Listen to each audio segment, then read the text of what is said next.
That's my flag.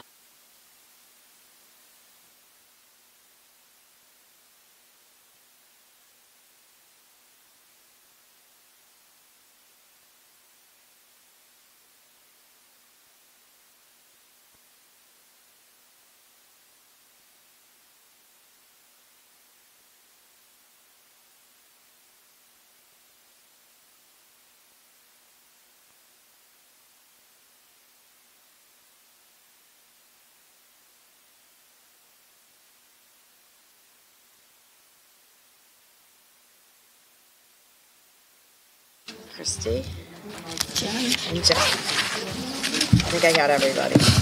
How many of us are there? We have the cream. You got cream? Oh, No, that was you interesting. guys offer? I don't, because I switched into my board bag. So all kinds of stuff. A bunch of them. About 700 Yes. from the hotel. I was like, yeah, I like that. Maybe not like that. Long story, but Sure, something else. I'm surprised. There's, I mean, a lot of the other classes weren't like the traditional classes. The online were. It's down about 4%. So that's pretty consistent nationwide. Yeah. We're still pretty, I mean, all my classes are at low. Are they? Yeah. The campus and the satellite campuses are all in such great shape. Downtown Aurora one, the one out on 33. They really do a good job. Yeah. Facilities are top notch. Yeah, I mean, the Sugar Grove campus is beautiful. Thank you, yes. I mean, that is,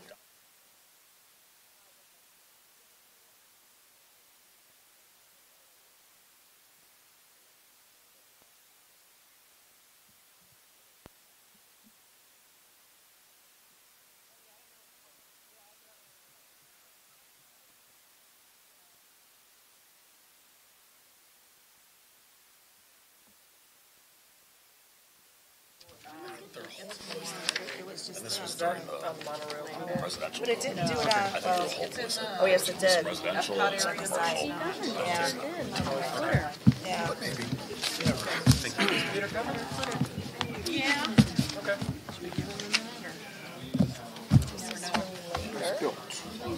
We are on. That's why I don't eat it. So, No, this is coffee from this morning. I didn't realize it. I just wrote it down.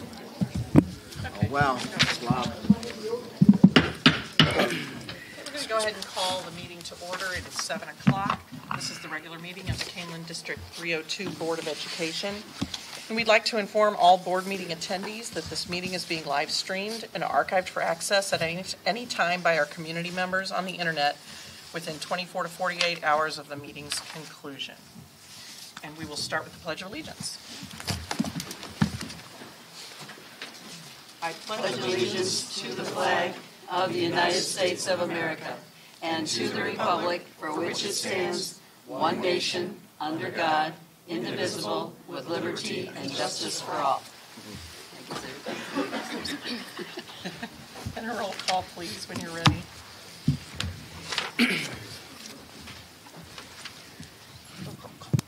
Mrs. Witt. Here. Mr. Carey. Here. Mr. Lawler. Here. Mrs. Pavlak. Here. Mr. Rivas. Here. Mrs. Sparber. Here. And Mr. LePayton is absent. And we do expect him to come soon. So, at least with 6 members present, we do have a quorum. Are there any items that board members wish to move from the consent agenda into new business? Anyone? I-7. Okay. I-7, the approval of the trimester shift. Yes. Okay, so I-7 will be removed from the consent agenda and will become J6. Are there any others? Okay. Hearing none, we'll move on. Looking for approval of the agenda as amended because of the transfer of I-7. Is there a motion to approve the agenda? So moved. Second. Can a roll call, please? Mr. Carey. Aye. Mr. Lawler. Aye. Mrs. Pavlak. Aye. Mr. Rivas. Aye. Mrs. Sparber. Aye. Mrs. Witt. Aye. Motion carries 6-0. We'll move on to the board and superintendent salutes.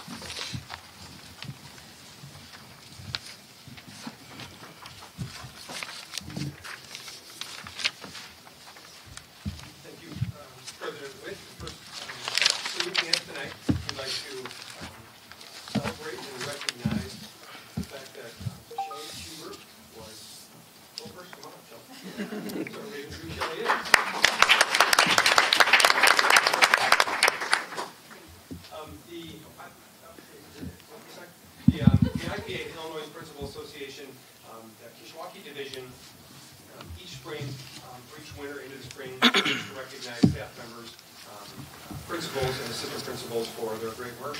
And this past year, your peers, coworkers, and other IPA members have been recognized as Principal of the Year nominee and will be recognized February 7th at a reception for all the other categories that were recognized. So congratulations. Great.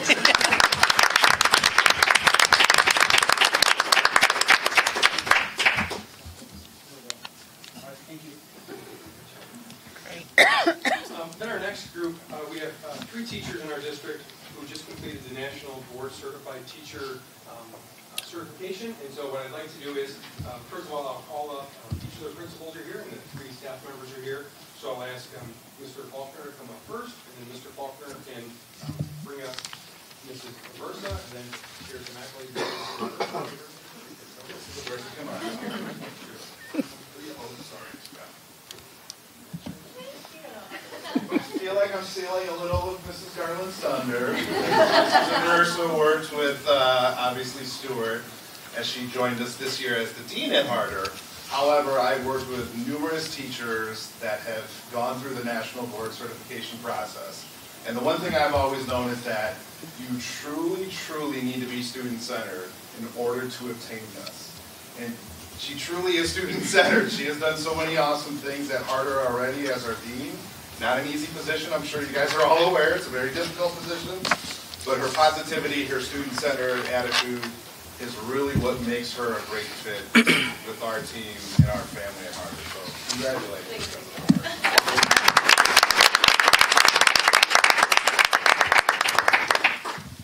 Next, if Mr. Raleigh would come up, and Mrs. Stark. Ms. Stark.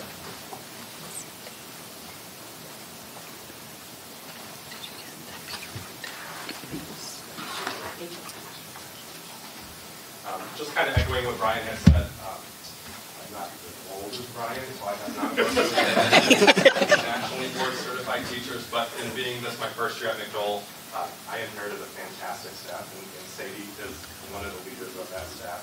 She does a phenomenal job with taking a look at what the students need, student-centered. She's really kind of an outside-of-the-box thinker, and she will do anything from PE to interventions to coming to either. She's kind of having a great idea that we have for our exploratories to involve the community with kind of community fair at the end of the year, and that's just indicative of who she is and the hard work that she puts in. And we're very lucky to have her at McDowell and in this district. She does a great job. So, Thank you.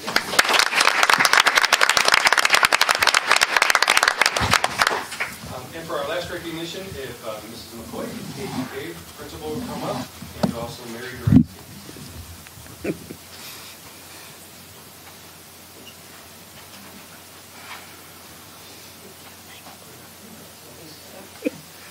So many of you know Mrs. Duransky. She's been a challenge RTIA coach at Blackberry Creek for several years. And since coming to Blackberry Creek, I can say that she's extremely dedicated to the students that she serves, oftentimes thinking way outside the box to help problem solve and support them in their needs, and couldn't be more proud for the hard work and dedication that you have. Very congratulations on this. And I think that's probably a word. I'm really good at picking up words here. Anyway, awesome job.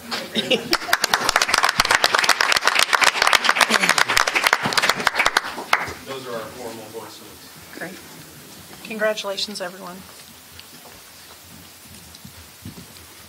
Okay, we'll move on. This is the first opportunity for public comment.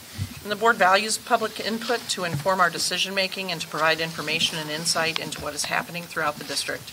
Board meetings are held to conduct the business of the Board of Education and are required by law to take place in public. However, they are not public forums. We use the public comment section as an opportunity to listen to our stakeholders. The board does not enter into debate or respond to questions during public comment.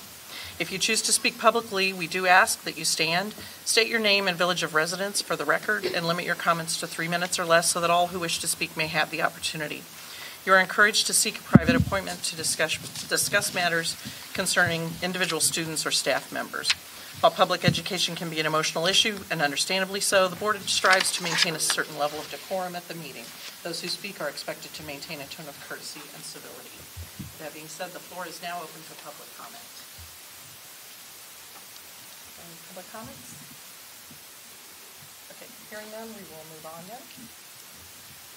And tonight's consent agenda contains the following action items: the approval of the treasurer's report for December 2017, the approval of the accounts payable and payroll for December 2017, the approval of minutes of the December 11th, 2017 regular meeting, the approval of resignations and employment of staff, the approval of the destruction of audio recordings from executive sessions from June 2016, and the approval of band instrument and uniform disposal.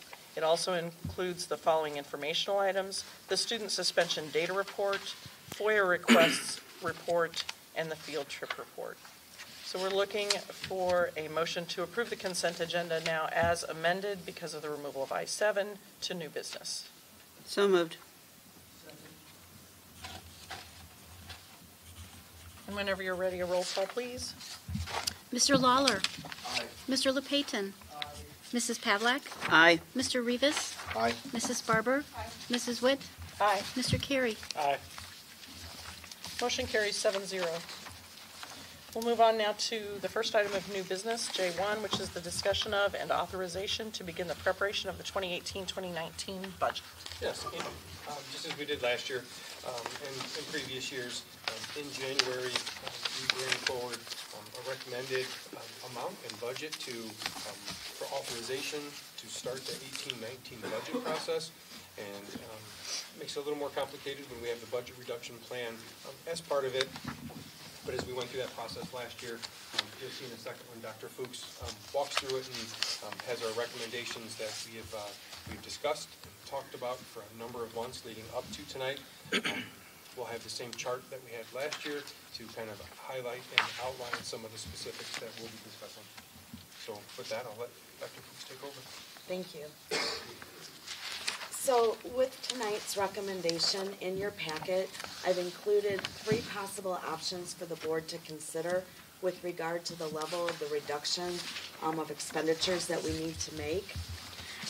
In those 3 options, the option that gets us closest to a balanced budget would be a reduction of $1.5 million of planned expenditures. I've also included information in the packet about the budget calendar showing that we are on target for what we've planned for. I've included the fund balance policy showing 45 days is the board's policy. Additionally, each of the options I've added on the right-hand side approximately where that would get us. The one thing that I would want to note, that does not take into consideration any deficit that we would end with this year, and we're still waiting to see what the state's going to do or not. I was at a meeting this afternoon with regard to that.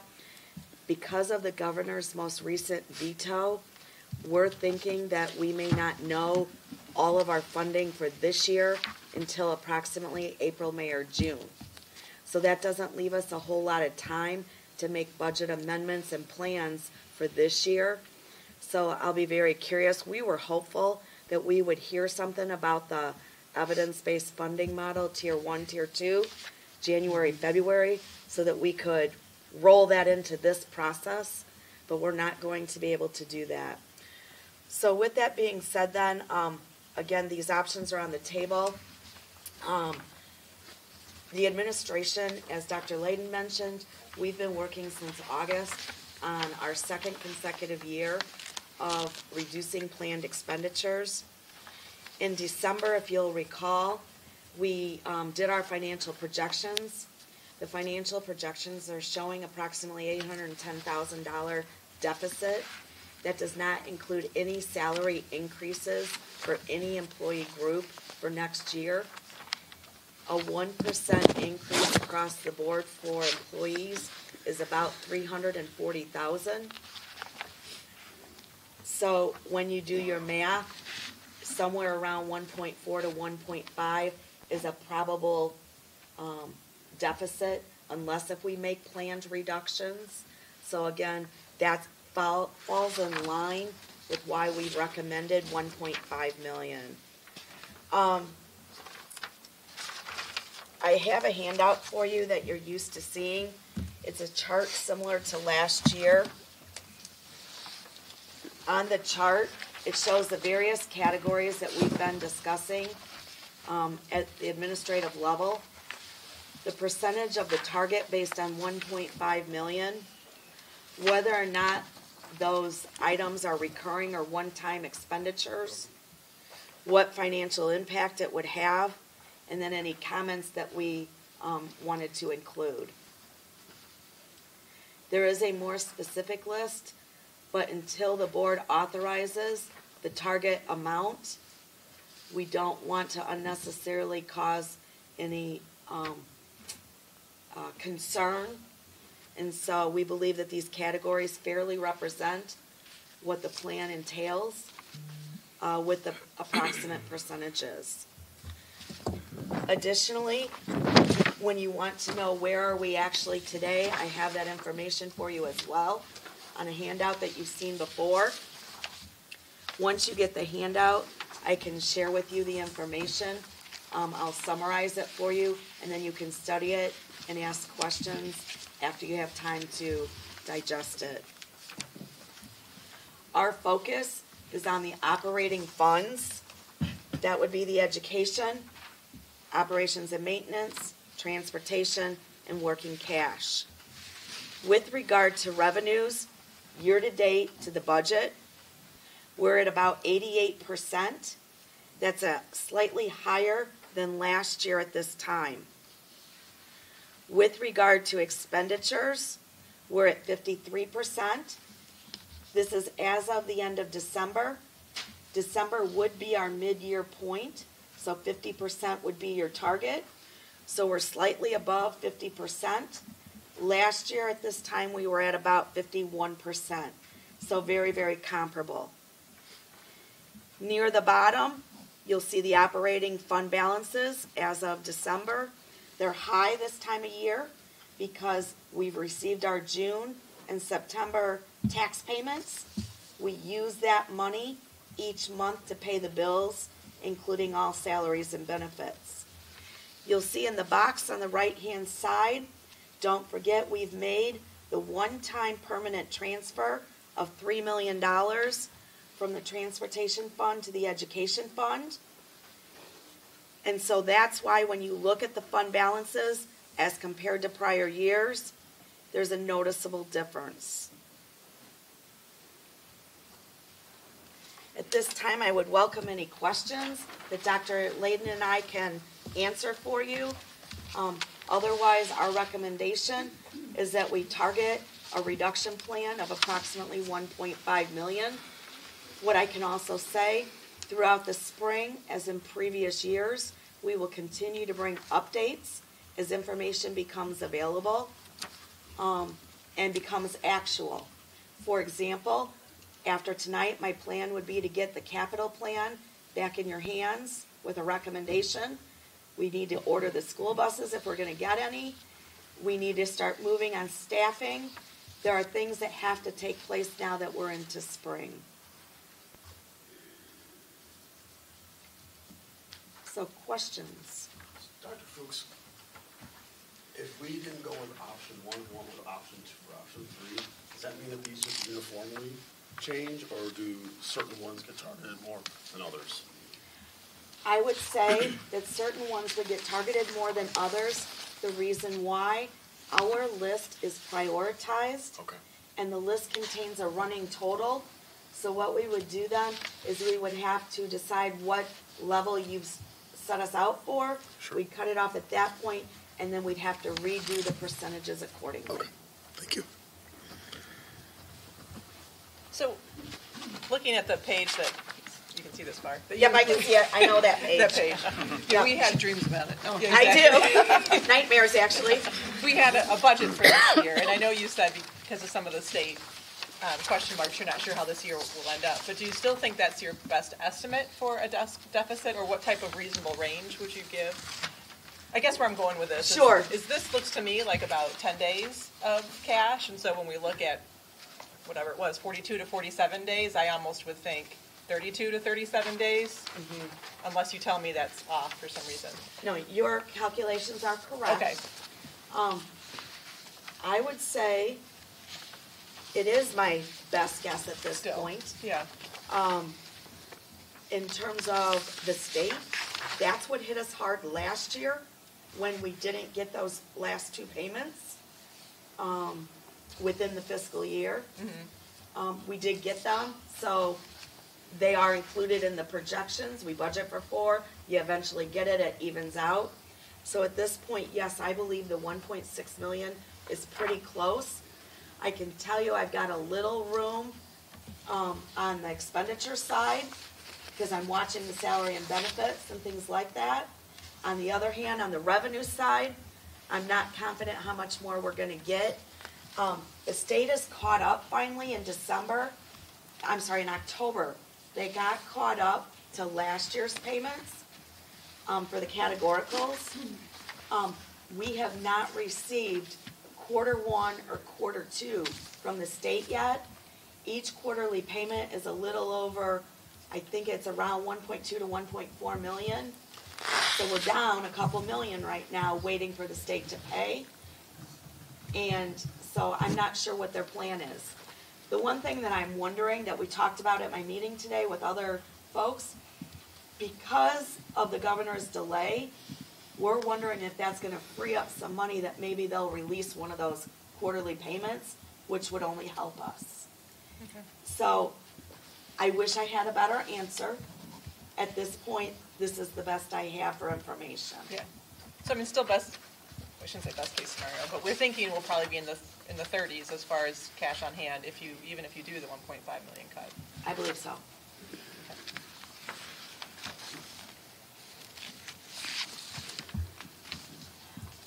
The other thing is with that 1.5, that gets us in a better position for the 19-20 school year. As we continue to roll forward, the longer we carry a deficit, the harder it gets to make cuts each year. And so if we could try it one more time this year and take as much as we can without devastating programs and students and staff, hopefully we can get back to a place where we can get to a balanced budget without large reductions. That would be our idea of a good, strong, solid plan. Okay. Do we know, and I know, we need to tell you which level before you decide exactly which cuts. Right. But at all levels, are students impacted in the same manner? I mean, I would assume not, because of the answer to Aaron's question. Right. I guess I'm wondering at the 1.5, our programs and, capstone classes, things like that have low enrollment sometimes, things like that, are those in jeopardy? Well, as we did the assessment, we do have, as we talked about, we started in August, and we do have a list. There will be, there has to be some impact that will be on staff and materials, supplies, and students. But the best that we could come up with, there's not a material impact on student programming at any one level that would decimate an experience, decimate a grade level of building, or a grade span. I would concur. Okay.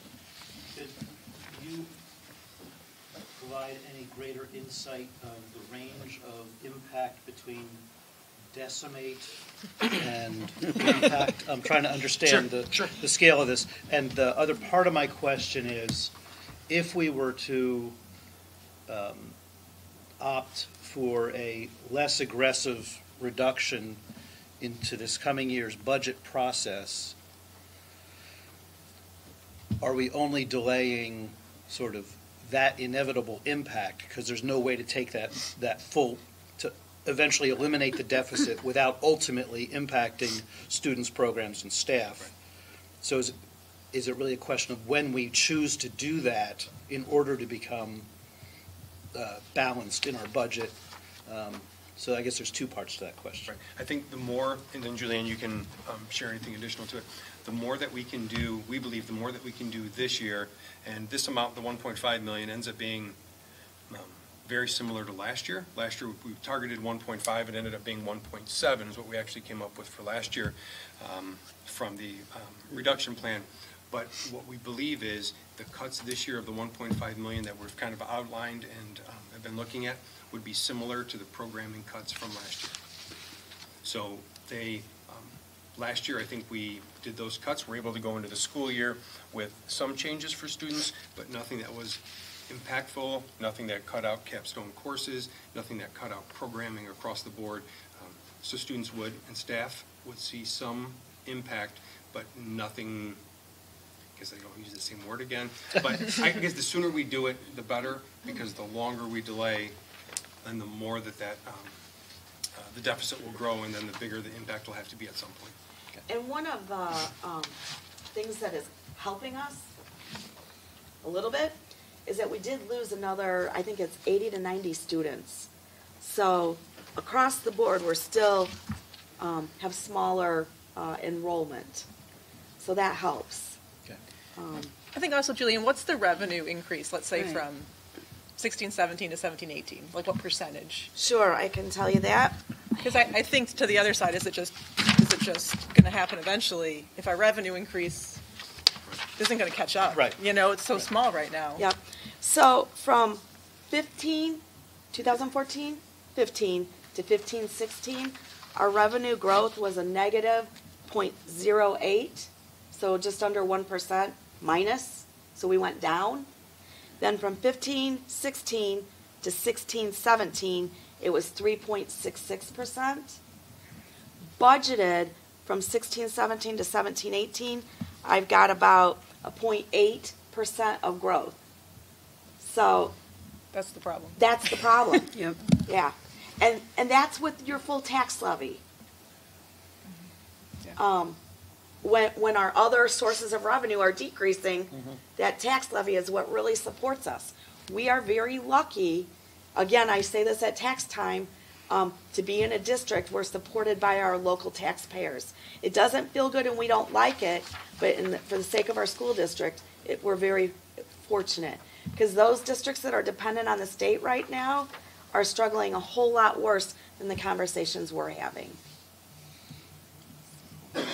And Peter, get back to your other question previously. One of the things that we looked at as we started this endeavor back in August was which of the items that we have are kind of, it's not a very technical term, but which are in the stuff category and which are in the systems category.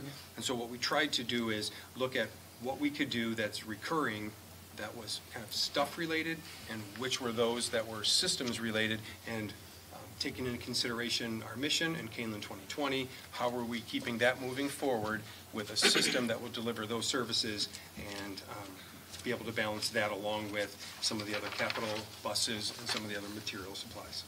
And one of our greater challenges has been in our reduction plan this time around, a couple of the system things that we recently reinstated are back on the list. And so that's a quandary that we're trying to figure out how to sustain it, but yet when you look at all the other systems that we don't want to impact students, these are the things that don't. So, yeah, it's been a challenge. So we're talking about the 18-19 budget. That's correct. All right.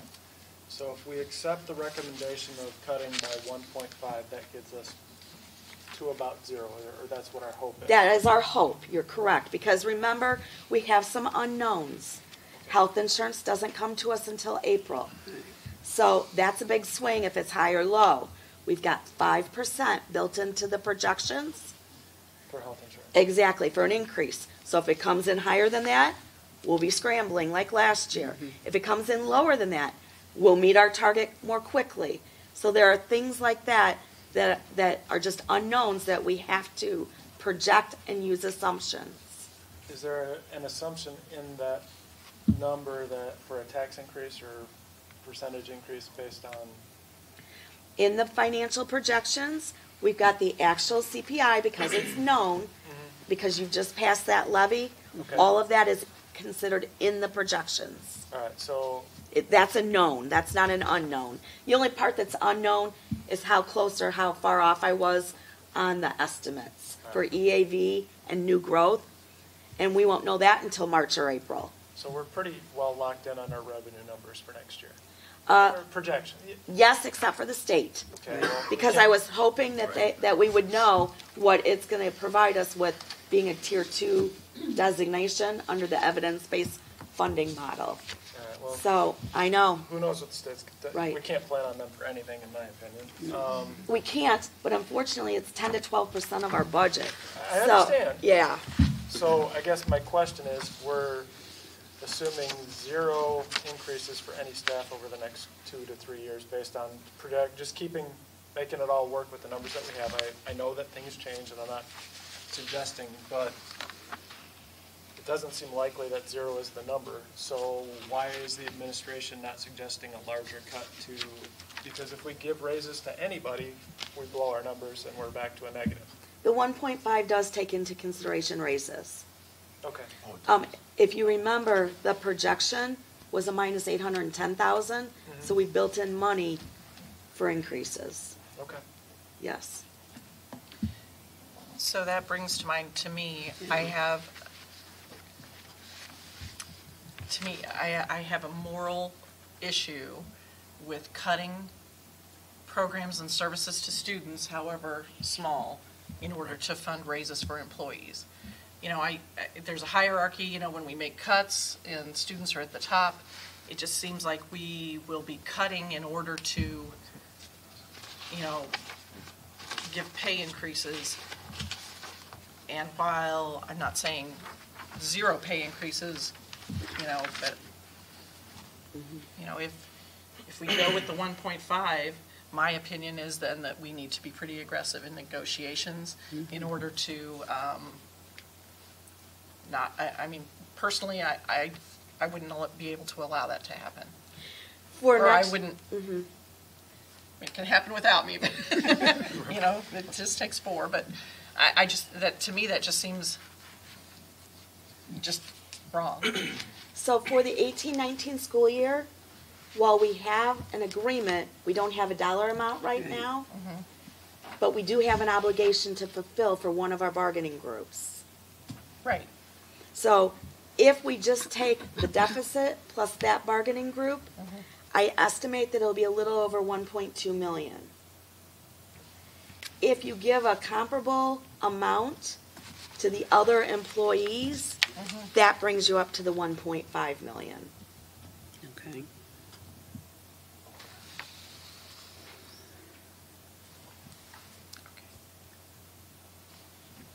And your point is well taken. Thank you. Because as it carries forward. That's correct. It is a recurring expenditure.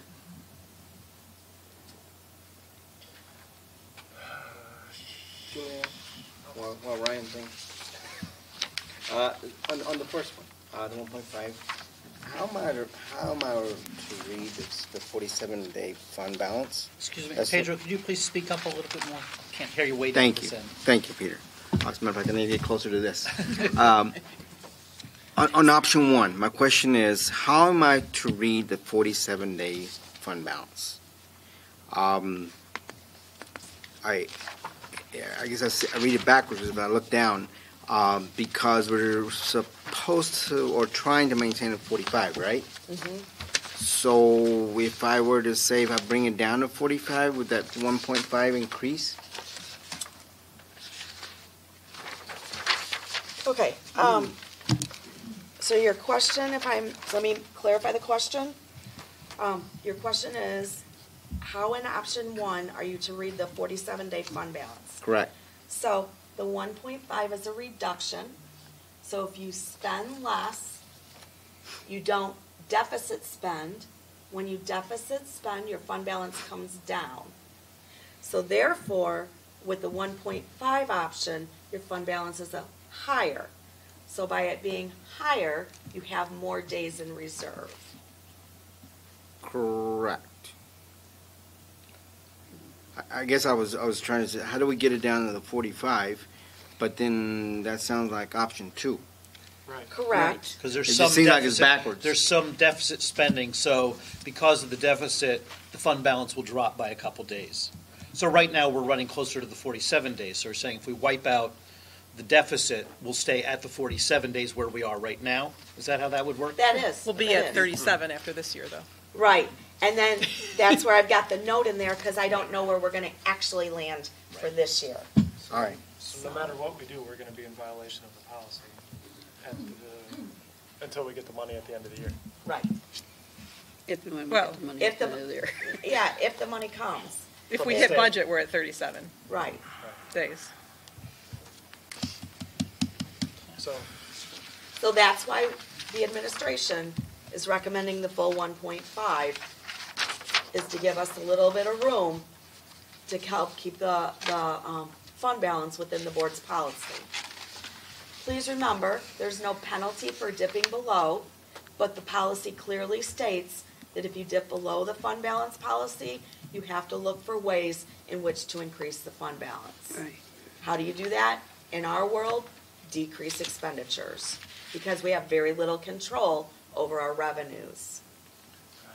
So if we accept option A, and that's the 1.5, that we go to this target sheet, which you listed off staff and buses and technology and all the other points here.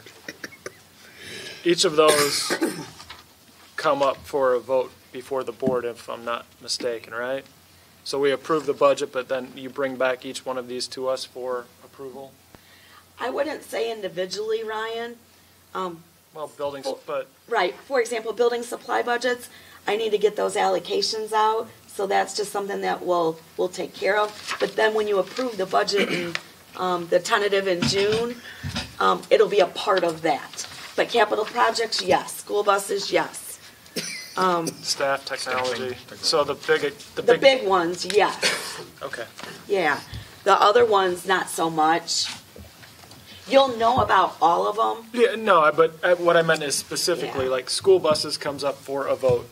That's right, because I'll bring that back on new business next meeting and show you what we have. It'll take into account what we've reduced, and we'll go from there. Okay. That's what I was getting at, is that Yeah. no matter what we approve this evening, it's sort of, most of it comes back to us for an individual vote at a later date. Yeah, because again, this is a target. This is how we want to work toward it. Yeah. And then the bottom line is in June and September. June, you'll get a tentative budget. We'll have 3 months to do anything else, and then September will be the final budget. Hopefully by June, we'll know what the state is planning to do for this fiscal year so that we can plan for next as well. It's also, I think, interesting to note, I mean, while we may be in violation of the fund balance policy, the requirement is, when it falls below the 45 days, the board shall review the long-range financial plan, determine if adjustments are prudent, and if needed, make adjustments that will restore cash balances to desired levels over a reasonable period of time. Right. So as long as we, even if we fall below, as long as we're taking those steps, we aren't out of compliance with the policy. I mean, although it's, obviously the best thing is to stay, the 45 days. The one thing that is of a slight concern that I'm thinking about is in February of 2019 or as early as November of 2018, we have an opportunity to refund 2 bonds. And so when we go to the market, we want to be in the best position possible to get the best rate as possible. Will they look at our cash at that time, or will they ask for? Yeah, they will look for, ask for a 630 number, right? They're going to look at everything. We go through the entire. So they'll look at a projection that shows 37 days, but. Yes, they'll look at, they do a very in-depth before they rate us. Okay. So, and we've been fortunate. We've held our rating for the past, several bond sales. So we've saved lots of money. I think the 2 bond sales that I've done in the past couple of years, we've saved over $7 million. So we've done really well, but we just want to make sure that we're prudent and careful in how we plan and move forward. But just to clarify, regardless of what happens with the bonds, that money doesn't hit the operating budget. It's entirely separate, so it That's doesn't correct. matter what. You're right. Okay. Very separate. And am I doing my math right? It's about $165,000 a day for the fund balance part? Yes. Okay. That was in the, first page. I missed it somehow, sorry. At the bottom paragraph, it is, you are very close. Where is it? Close, that's fine. Yeah, but 160, oh, I didn't put the number in there. It's, you're right, about 165. Okay. So let me look. That's close enough. Thank Yeah, you. that's what I remember it being. Do I have? Oh, you know what? I think it's on the last page. Yeah. Oh, it's 168.21. So it's on this chart here, Ryan. Too many charts tonight. Sorry. The fund balance chart, it's in the packet, the original packet. Okay. It's sideways, I can't. Yep, landscaped. The page before that. There you Gotcha. go. Thank you. Right-hand side, right below the big total of 57 million, there's a 160 number. Okay. Okay.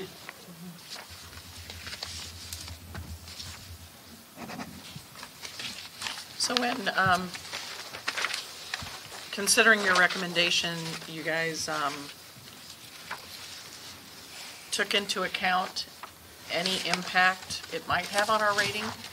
I mean, are you weighing those pros and cons, like, you know, it could have, you know, what, any dollar amount that you might be able to foresee, which I don't know what you can, you know, if our rating is lower? Yeah, we haven't done that kind of math. We've been focused on the operating budget and Right. programs and students and staff. If I remember right, So- Because I'd hate to shoot ourselves in the foot if the rating goes down and it affects something, you know, more so than, if I remember right, it's part of a factor of one of the numbers that they come up with. It's not, yeah, while it's important, it's not. It's built into a bunch of other numbers, so it's not, they look at cash on hand and judge us based on that. That's one of the lower factors in the equation. That's all. If I understand correctly, what it's really, that calculation is foregoing a future savings relative to, I mean, so the magnitude of those savings in the out years is not going to be nearly as dramatic with this thing that's coming up in 19, on the next refinancing. We've done the big one. yeah. So for that to necessarily drive the decision around this doesn't seem like Yeah, no, it's just that I one would of weigh, those that I things would weigh we- that as heavily, Yeah. because the Okay. opportunity for savings downstream are not nearly as great with that bond amount that's sitting Okay. out there. Thank you.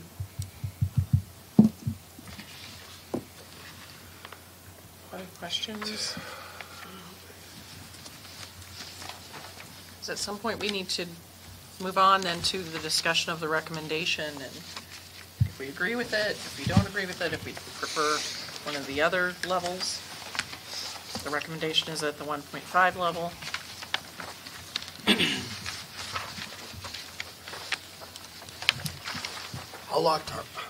How locked in are you at that number? Because obviously that's a pretty big estimated number, so like, I know you said it's a target, what's like the plus or minus on that?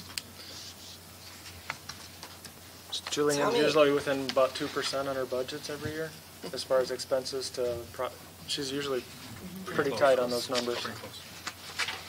I'm sorry, Dr. Fuchs. Thank you.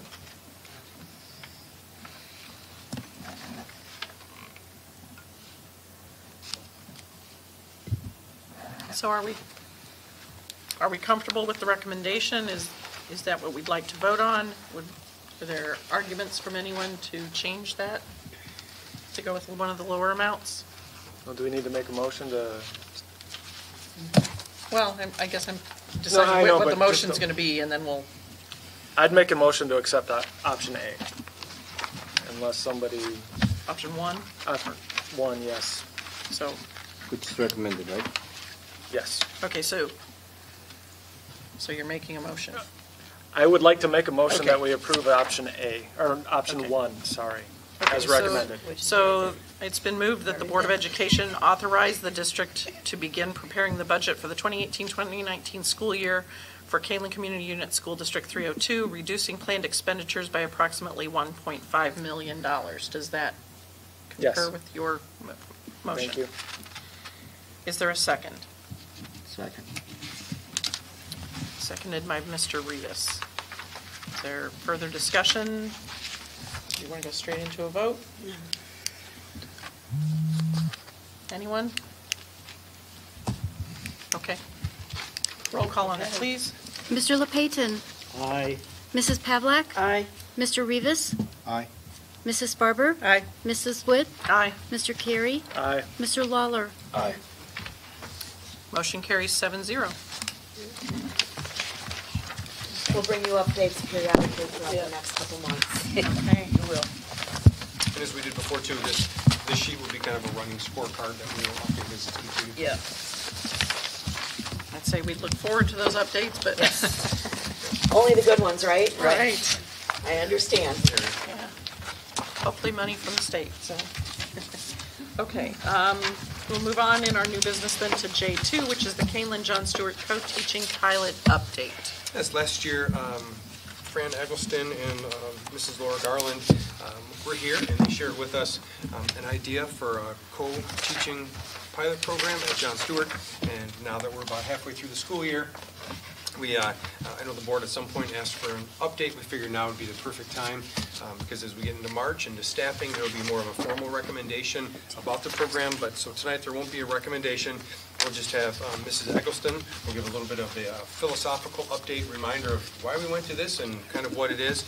And then Mrs. Garland, who's in it every single day, doing it with the students and the teachers, should be able to give us more of what's happening, boots on the ground day to day. So I'll turn it over to Fran and Laura.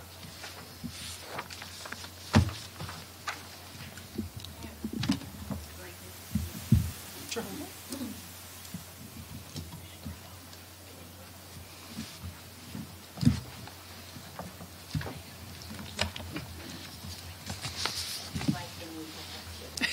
It's awesome. Yeah, it's very sleek, isn't it? Glad you like it. Thank you, ma'am.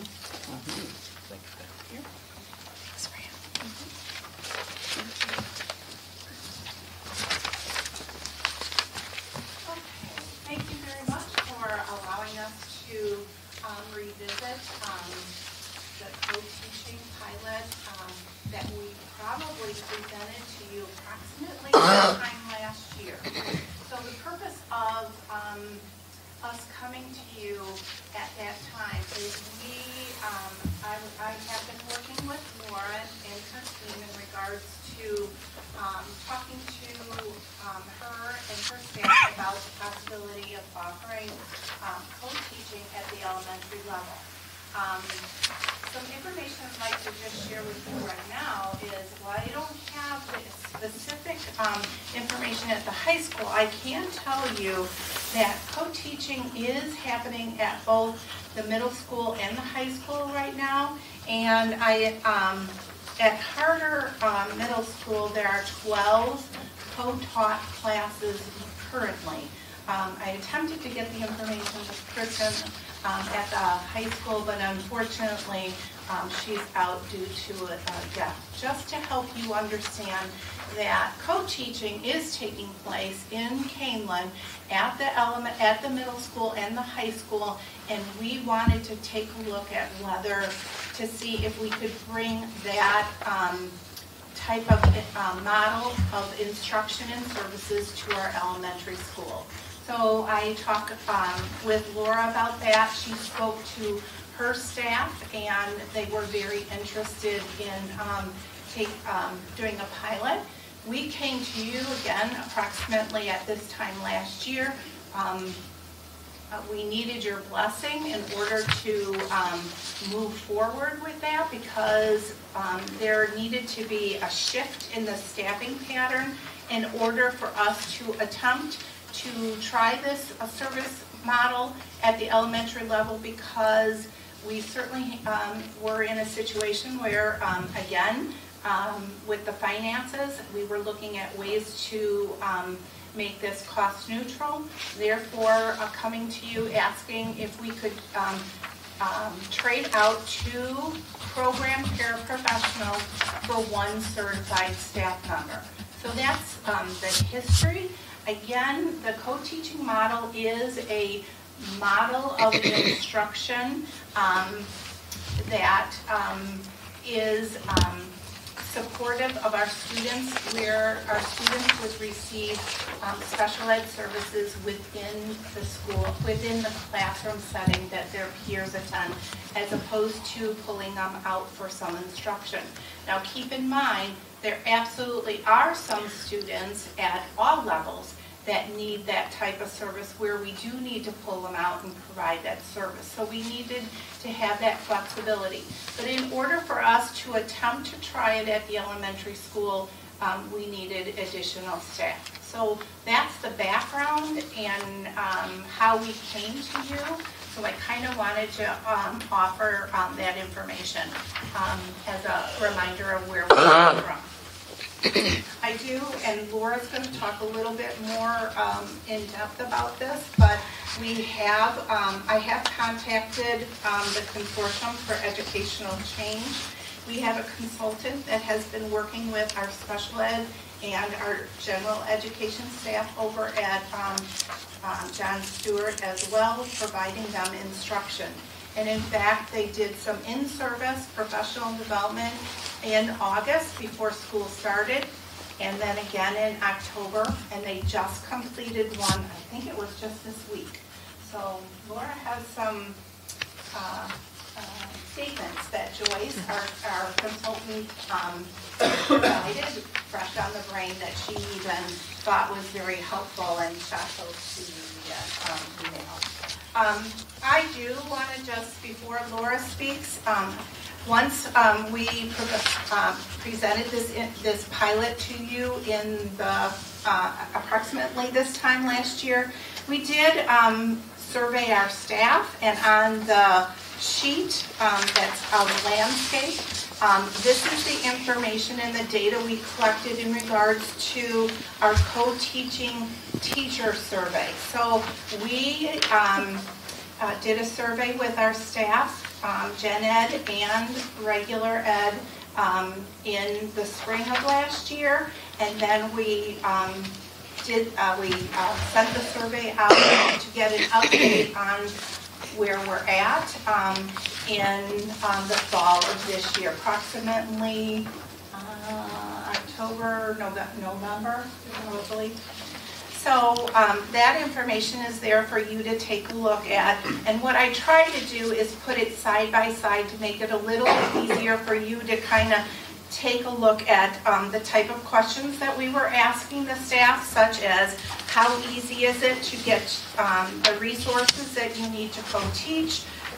In the spring of last year, we didn't have anybody doing any co-teaching, any formal co-teaching. To where, if you take a look at the data for this year, they indicated 44% indicated that it was very easy. I'm not going to go over all of this. I think you can take a look at that. But I was very pleased in regards to the responses that we got from the staff after we already had started doing some professional development.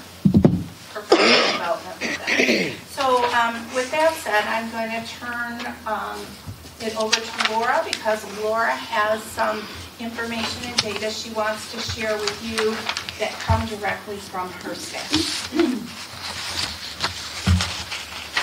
Hello. So when we started this process, a couple of things we really thought about were, is this going to be beneficial for students first and foremost, and not just students with special education needs, but is this going to be good for all of the students at John Stewart? One of the things, Teresa, that you had mentioned last spring was, is this going to be good for students both in co-taught classrooms and outside of co-taught classrooms? We want to make sure that everybody in the building is getting equitable experiences and support. So that has definitely been at the forefront of our minds as we progress through this.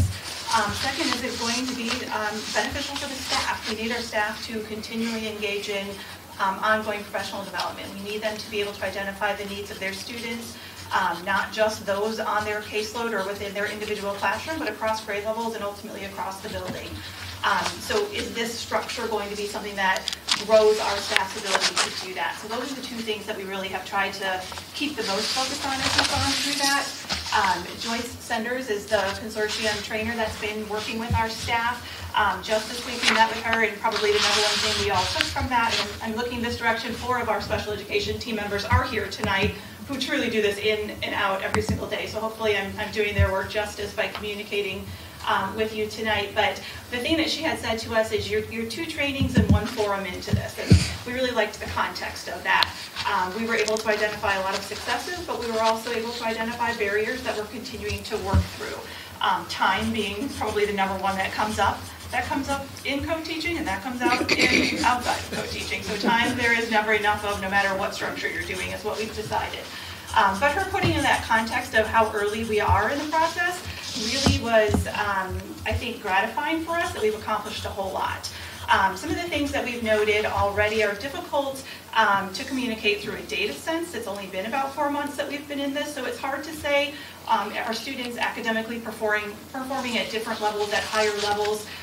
We just have not even reported our second quarter reading levels at this point. So some of that information is difficult to say. What we do have in terms of math cluster data, we see that it's relatively comparable. We don't see huge differences in performance. They're all within a few percentage points, whether you're in a co-taught classroom or a non-co-taught classroom. So we can confidently say at this point that we're not harming students by the structure that we're using, and we're getting equitable results among all of our classrooms and across the district. So that's real positive. What we can report drastic improvements in is the level of collaboration between our special education staff members and our general education staff members.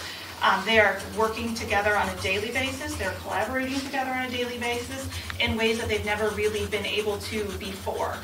So not only are they sitting in together on grade level planning meetings, so it's not just the 2 co-teachers talking together, it's the entire grade level planning, reviewing student data, identifying student needs.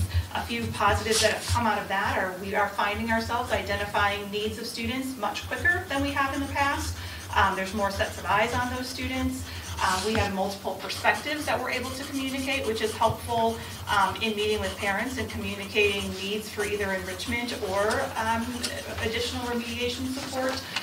It's easier to have 2 different people seeing that from 2 different perspectives and communicating it, sometimes in 2 different ways. That helps to bring clarity to the needs of a student. So that's been a real benefit. We particularly saw that during parent-teacher conferences when we had both co-teachers participate in that experience with many of the parents, and they provided positive feedback to being able to hear the same information from 2 different people that was really helpful, so that was good. Something we've been able to do at the 1st grade level is open up some collaboration between Harder Middle School and our 1st grade classrooms, and so having the benefit of our additional cross-cat teacher with experience at Harder has allowed some classrooms to connect in ways that we haven't been able to do before, and that's been incredibly beneficial for students at both levels. All of our teachers, special education and general education, communicate a general, they're always willing to try something new and to experiment within their classroom and their instructional technique, but they're much more confident and comfortable doing that with somebody next to them, jumping in and trying things in the same way. It's a little bit easier to have somebody there with you when you're succeeding or when you're not succeeding to talk about what went well and to kind of regroup and replan and move forward. There's just that additional that additional set of eyes, again, and opinion to move forward. So we're definitely seeing, particularly this year, I had 2 staff members both do for formal observations. Co-teaching, asked if that could be a joint experience, wanted to plan that together with me. Generally, teachers like to do those things kind of individually. And so really just putting themselves out there to experiment in ways we haven't always seen in the past.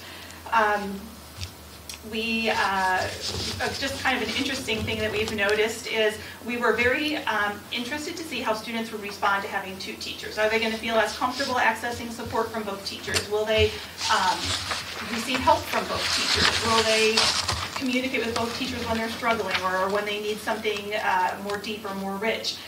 So we did survey our students. It was interesting data because that was a student 1st through 5th grade self-reported process, which definitely had a few bugs in terms of, yeah, you should have only picked one of those answers. And so while they had support with that, some of these students were also 6 at answering these questions. So we were very happy that in general students appear to be comfortable with both teachers, have built relationships with both teachers. A few silly things we've celebrated is a second grader brought both of her teachers a flower one day, and at Christmas time, both teachers were perceived as the classroom teacher and recognized through appreciation from families and things. So that perception piece, students are seeing both of these adults as individuals in that classroom that are there to support them. And that was really important to us, that it wasn't just a helper in the room. And then a big student benefit, one of the most exciting ones from our perspective, is we're always looking to build the independence of our students. And so we've had two situations, specifically one with a first grader and one with a third grader, who began the year with full-time paraprofessional support to work on functioning and academic skills. The first grader and the third grader, the first grader has decreased support to 50% of her day, where previously it was 100%, and the third grader now does not need additional support beyond what the co-teacher and the general education teacher are able to provide. So that means those students have more opportunity to struggle at times and figure out how to get through that and how to advocate for themselves and ask for help. And those aren't opportunities that always happen when you have your own adult sitting next to you. And so we're seeing some benefits through that functional piece and that independence piece, which we're pleased with. And I want to make sure I hit all of them. Yeah, I think that is pretty much the anecdotal evidence that we've been seeing. Joyce, in addition to reminding us, we're 4 months in and have had actually she calls it 1.5 trainings in a forum. She also reminds us that it takes 3 to 5 years to see some of the real results that we're looking for. So we're at the point in January that we feel like we're headed in a good direction. We've built the relationships among staff and students and families that we need to support what we're trying to do. And that the barriers that we're facing, time being the number one barrier, we're able to engage in conversation to be creative and how can we create more of those opportunities for teachers to get together to continue to co-plan.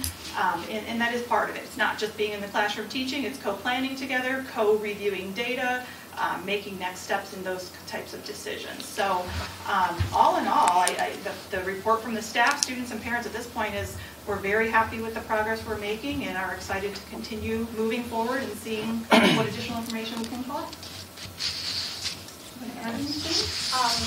I guess the one thing I would like to add is just the fact of bringing this pilot to John's work, and then the fact is that everybody has embraced the fact that these are all our students and everybody is working together on behalf of trying to meet the needs of our kids, not just you as a single teacher, me as a single teacher. We are working together, and that's what I am really seeing, which is certainly what we are all about here at Kaneland.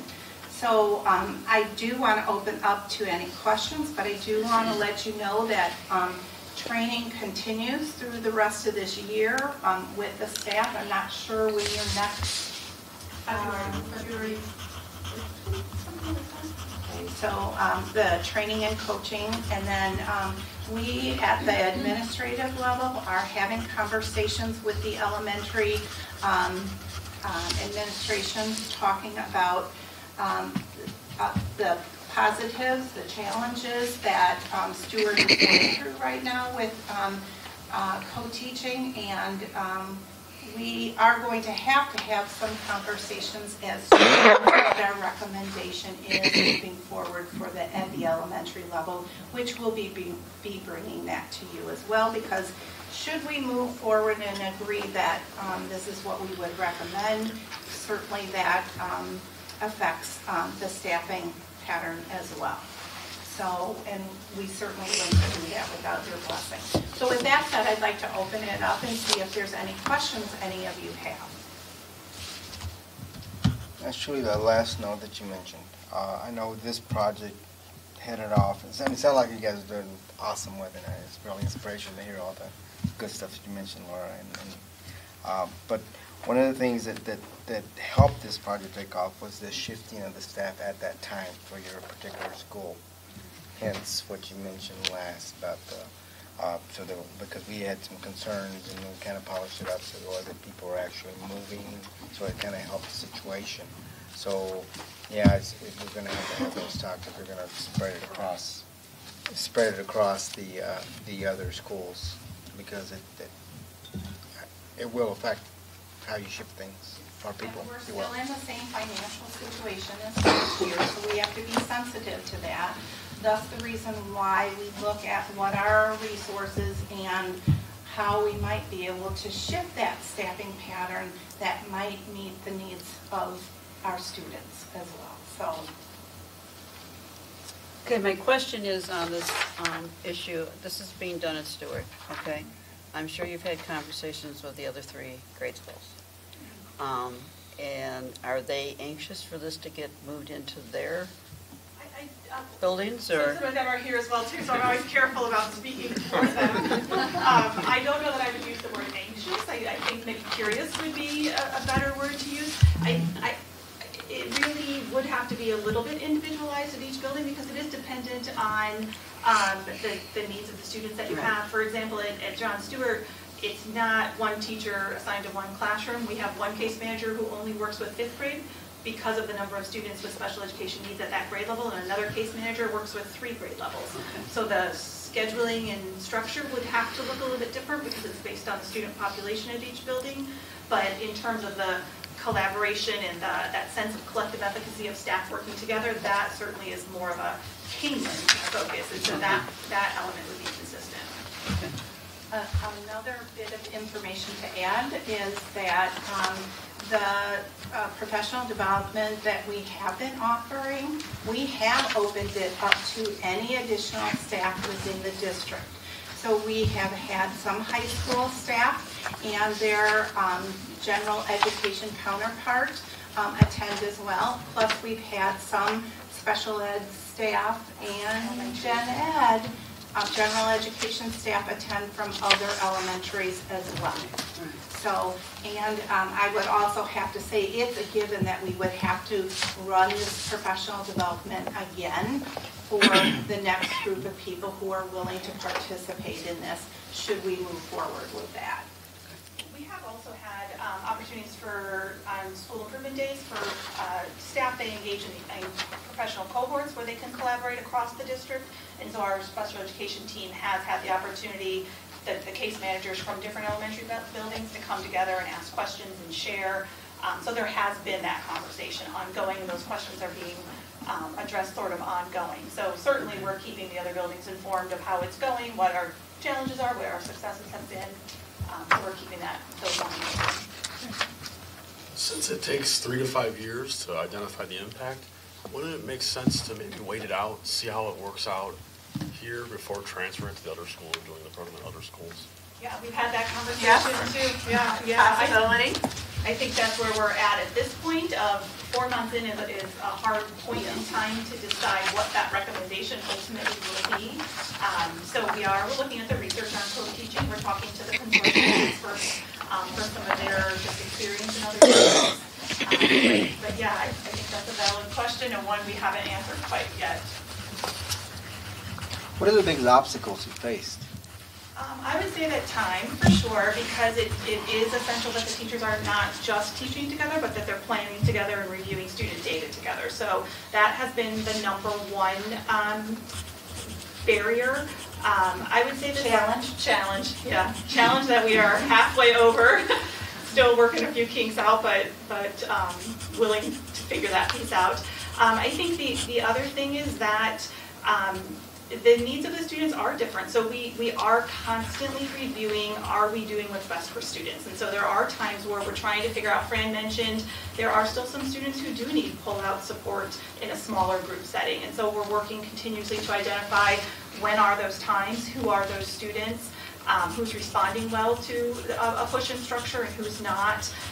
Many of the students who receive special education services don't just receive academic support, but scheduling of support services and RTI services, ELL services.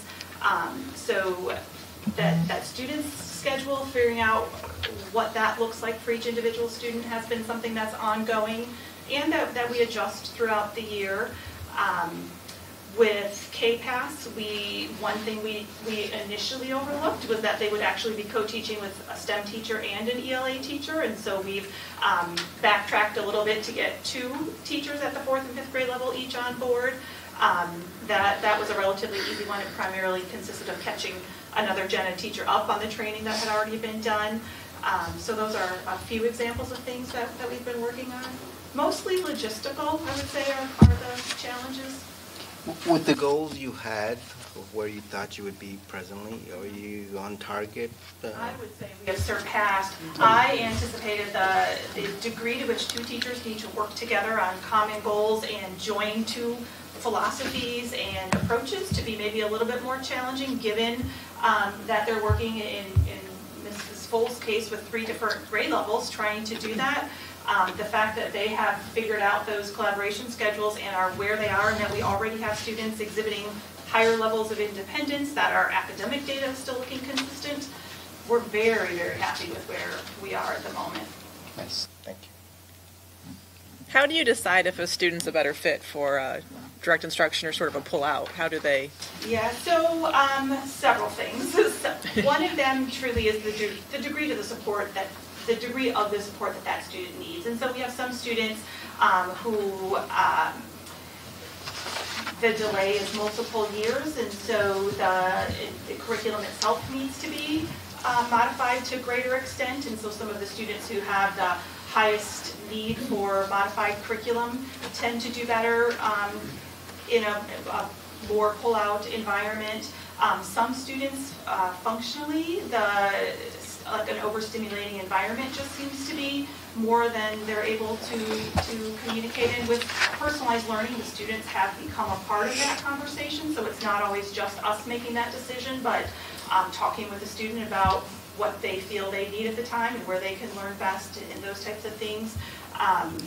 So it's never really just one factor, and it truly even fluctuates sometimes week to week. I was going to say, Yeah. it changes. That's what I was going to ask. Yeah. Do you have that flexibility? Do you have people available? Yeah. If you need to move people around? We do. I think in all of these situations, sometimes even one of the co-teachers will pull a small group out into the hallway or into the library, and they'll work there for 15 minutes and then push back into the classroom. I think it depends on what the students are doing at that time. If it's more of a whole group type of lesson, they can tend to stay together and then maybe break out into smaller groups.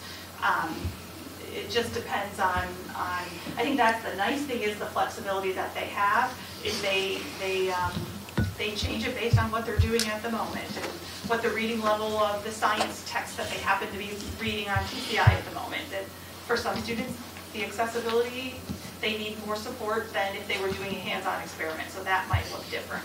How does that work with the minutes, though? Like if there's 5 students in a classroom and they're getting their IEP minutes because of the co-teaching and someone needs individual attention, how does that work out? So all of the planning of that instruction is done jointly, and so that co-teacher is doing all of the modification, all of the planning, making all of those instructional needs for the student. And so whether that teacher is the one actually delivering that in that small group, as long as they're a part of that lesson, of that planning, that's been our understanding, is it might be Mrs. Colzo working in a small group.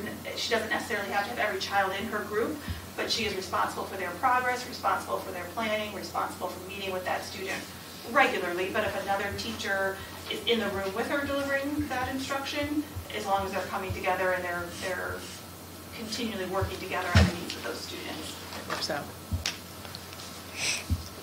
Have you found any instances where it just wasn't a good fit for a particular student and have actually changed a placement, or have you just, is it just more flexible and you're able to respond with different teaching methods? Yeah, we haven't had any students where we have just said a co-teaching environment is not, a student isn't able to be successful in that environment.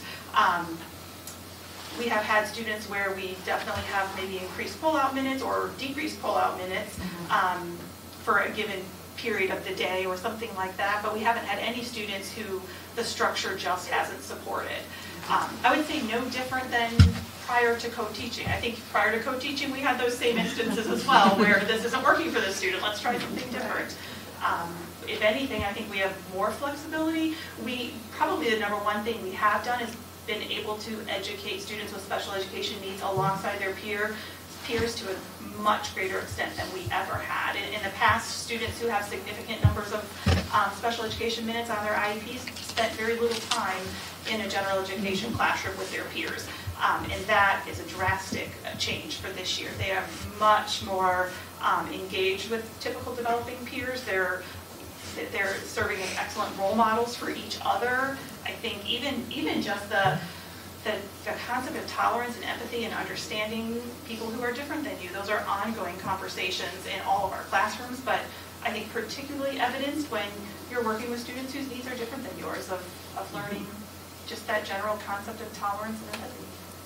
Having that additional staff member is helpful in with the scheduling. If you only had 2 certified special ed staff members, and they have to meet the needs of all kids and on their caseload, many times the only way that they could get all their minutes in is by pulling each one of them into one classroom, one location, and then differentiating that instruction to meet the student's needs. Due to the fact that we have the additional staff member, they now can go in and do that in the classroom if that's what's appropriate for that particular student. So that's the benefit also.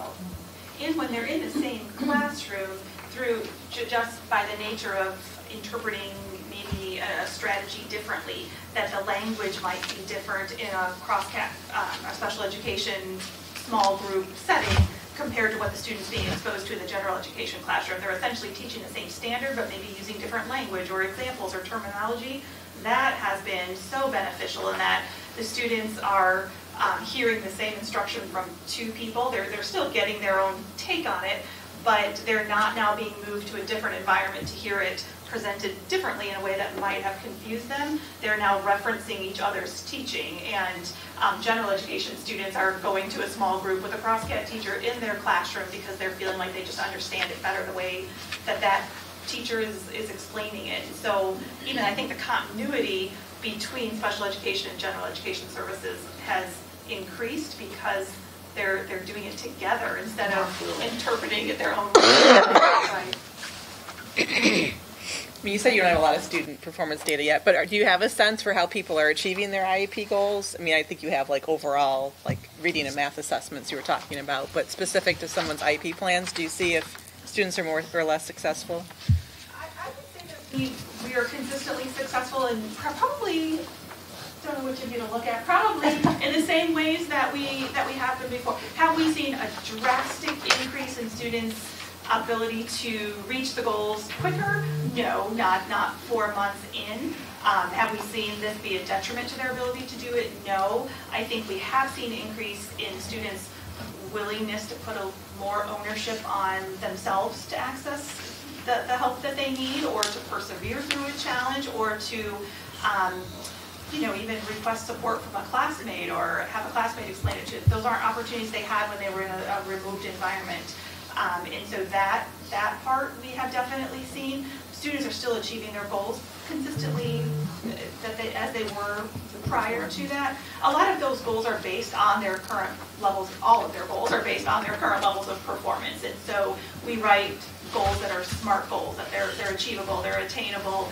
And so our focus always is on ensuring that goal is written to allow the child to be successful, yet appropriately challenged. So consistently, I think we've always done a good job of making sure that students are meeting the goals that are set for them. Do you have any sense for the social inclusion outside the classroom? Do you have any sense for, like, at lunchtime or at recess, if some of the kids are more included with their peers? Totally anecdotal based on my observations. I would say, yes, my super formal data would be, I certainly would say so. Primarily through, I was just in the 3rd grade co-taught classroom while they were doing, it was a show and tell of sorts, and 2 students were playing guitar together, and they were talking about instruments that they had played, and just kind of bonding over that similar experience, and they talked about, I guess they all go to Capital Music together, and so that was sort of an interesting connection. In the lunchroom, we work really hard to make sure that nobody is ever sitting alone, and so that's remained consistent. Birthday parties are hard to measure because we don't do it, all of that's done outside of school. But certainly in terms of students communicating with each other, I don't know if any of you have specific examples, but they certainly, I haven't seen any evidence that would support that that's not the case. Great. I think just more opportunities for kids to strengthen the relationships that they have, where they wouldn't have that time if they were always pulled out, getting their instruction outside their classroom. Where here, there's just all those little downtimes that happen during the transitions that kids can naturally just talk to each other. Kids are there now for those pieces, and all that hidden curriculum that they miss when they're pulled out of that classroom, they're there to experience with their peers. That and group work, when we're like they're working on a project or a paragraph paper, or doing stuff on the war, they're asked all the time now, so-and-so, come on over here. They're included in everything their peers are doing. Sometimes their talents are more diverse than their gen ed peers, so they're able to bring those talents into their gen ed peers to help do those projects, which makes them all feel successful. Yeah, I would say that's the music example of, sometimes our students with special education needs have some of the most unique talents that they're very enthusiastic to share with their classmates. So they've been learning. I've learned more about musical instruments in third grade this year. I would like to say that whether it be at Stewart or any of the other buildings, if a student needs pull-out services, we do provide that. And I know we're talking about how they're with their peers. We try to work and compensate for that, because if they aren't with their peers, we're still pushing and trying to move them forward in regards to their relationship with their peers as well. So I don't want to stand here and say that pull-out is absolutely not good for our kids, because some of our kids do need that. And we do understand the challenges with that for our students, and we look at ways that we could build those skills as well in the areas that they're not necessarily getting because they are being pulled out and separated a little bit at certain times. So everybody works very hard at trying to give the kids what they need, and they're very good at identifying what those needs are as well. So I do have to give I think that's an excellent point. We have talked about that co-teaching isn't going to be nothing is going to be the be-all, end-all answer. And if there were that one thing, everybody would be doing it. That there are jobs. Exactly. I think there's elements of all, and we've been reviewing research on instructional strategies and what gets the biggest student growth. And really, I really very much liked the answer was everything. Everything works. Stepping into a classroom works. Everything works to different degrees and different levels of effectiveness, but everything works to some degree. And so our challenge is figuring out what strategy is going to get us the biggest bang for our buck with every student in every given situation. And that's where the co-teaching has helped open up that flexibility a little bit. Because I would agree, we still have students who definitely benefit from pull-out services, and that is exactly what they need, and we're providing that. And then we have students that co-teaching is the best, and we have some that are doing both, and that's what's right for those students. So I think flexibility has been wonderful to give us different strategies to try. Personalized learning. Yeah, right. Truly. Questions, comments, any further questions, board members? Sounds like you're doing a good job. Keep it up. This was just an update, so Just an update. you don't need action. No, Thank you thank very much. Thank you. Thank you.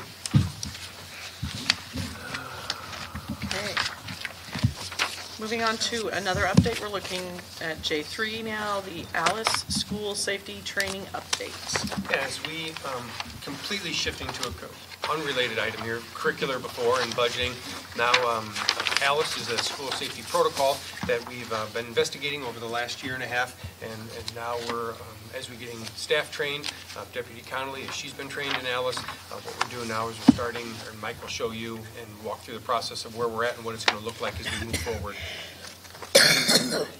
The purpose of this item really is just to give you a brief update and talk about some of the future plans that's going to happen, and also offer some assurances, because when we talk about school safety, obviously this is a subject that's pretty close to the heart. So this is not my area of greatest expertise. I do have some team members here, Principal Maris, Principal Faulkner, Deputy Conley, who can help me answer some questions if you have them. But I just want to give you some insight into kind of what's been done so far and where we're going to go, especially since we'll start to include students in this step pretty soon. So by way of review, ALICE is an acronym. I know we use so many acronyms in education. I wanted to make sure they're out there for you nice and bright so you can read it. Alert, lockdown, inform, counter, evacuate. But the thing about ALICE, at least to my understanding, and I'm not a certified trainer like Deputy Conley is, but really it's less about memorizing those steps and executing them in direct succession, and it's more about empowering people to take control of their lives. So knowing what options are available to them in any given circumstance, being able to judge for themselves, how do I keep myself safe right now? What of these should I apply? What of these should I not? And so it's really a retraining of some of the things we've taught our students and our staff to do over the last few years to empower them to do that. We've seen over the last few years, and Deputy Conley has helped me kind of gather some of this information. Unfortunately, we've had a lot of ways to learn as some of these events happen. And as these events happen, it seems more and more the lockdown is a good start, but it's not necessarily the end-all be-all. There's an example up here down in Mattoon in southern Illinois. An incident unfortunately happened, and the police officers there attributed their implementation of ALICE and the change from the traditional lockdown strategy to the reason why no lives were lost. So it's a good direction to be moving. We started moving this way in Kaneland last year, and we started training our staff, and we believe our local law enforcement's on board with this. We know that it's best practice, and it's just making sure all of our staff and students are aware, and then our community are aware of what do we do here in Kaneland if, and hopefully never ever presented with a tragedy. I'm focusing mainly on 612. We haven't begun to roll this out too much K-5 because we're kind of using those older students and that older level right now as kind of our pilot, see how they respond, see what we need to do to change it, excuse me, so that we can identify what we need to do for our lower levels. Obviously, if we're empowering students to kind of take their own safety into their hands, there's different kind of maturity levels there that we have to take into account as well. Excuse me. So we're starting with that older group and then kind of working our way down. At the high school, we've had our staff trained in the philosophy. We've talked about kind of what is ALICE. We've had some drills where I shouldn't say drills, but some scenarios that they've been given. It's really been more of kind of thought exercises. If this happened, what might you do? If someone came into this room, what might you do? If someone came into your classroom, what might you do? And we've kind of left it at that level. The middle school's done similar exercises, but they've taken it one step further. In addition to that philosophical training and those thought exercises, they have worked with the Sugar Grove Police Department to run through some actual hands-on drills as far as how would you barricade yourself into a team room. What might you do if you heard there was an intruder on this side? How would you alert your staff, or what would you do? What would you do if confronted by an intruder, and what are your options? And so they've taken it a step further too, because under the direction of the Sugar Grove Police Department, kind of put themselves into some of those scenarios. We're always very cognizant of, when we're planning things like this, whether it's for staff or students, of a lot of different scenarios or pieces. First and foremost, this, like I said earlier, is a pretty touchy subject for some folks, for all folks really. We want to make sure we don't put people in a situation that's going to make them feel overwhelmed.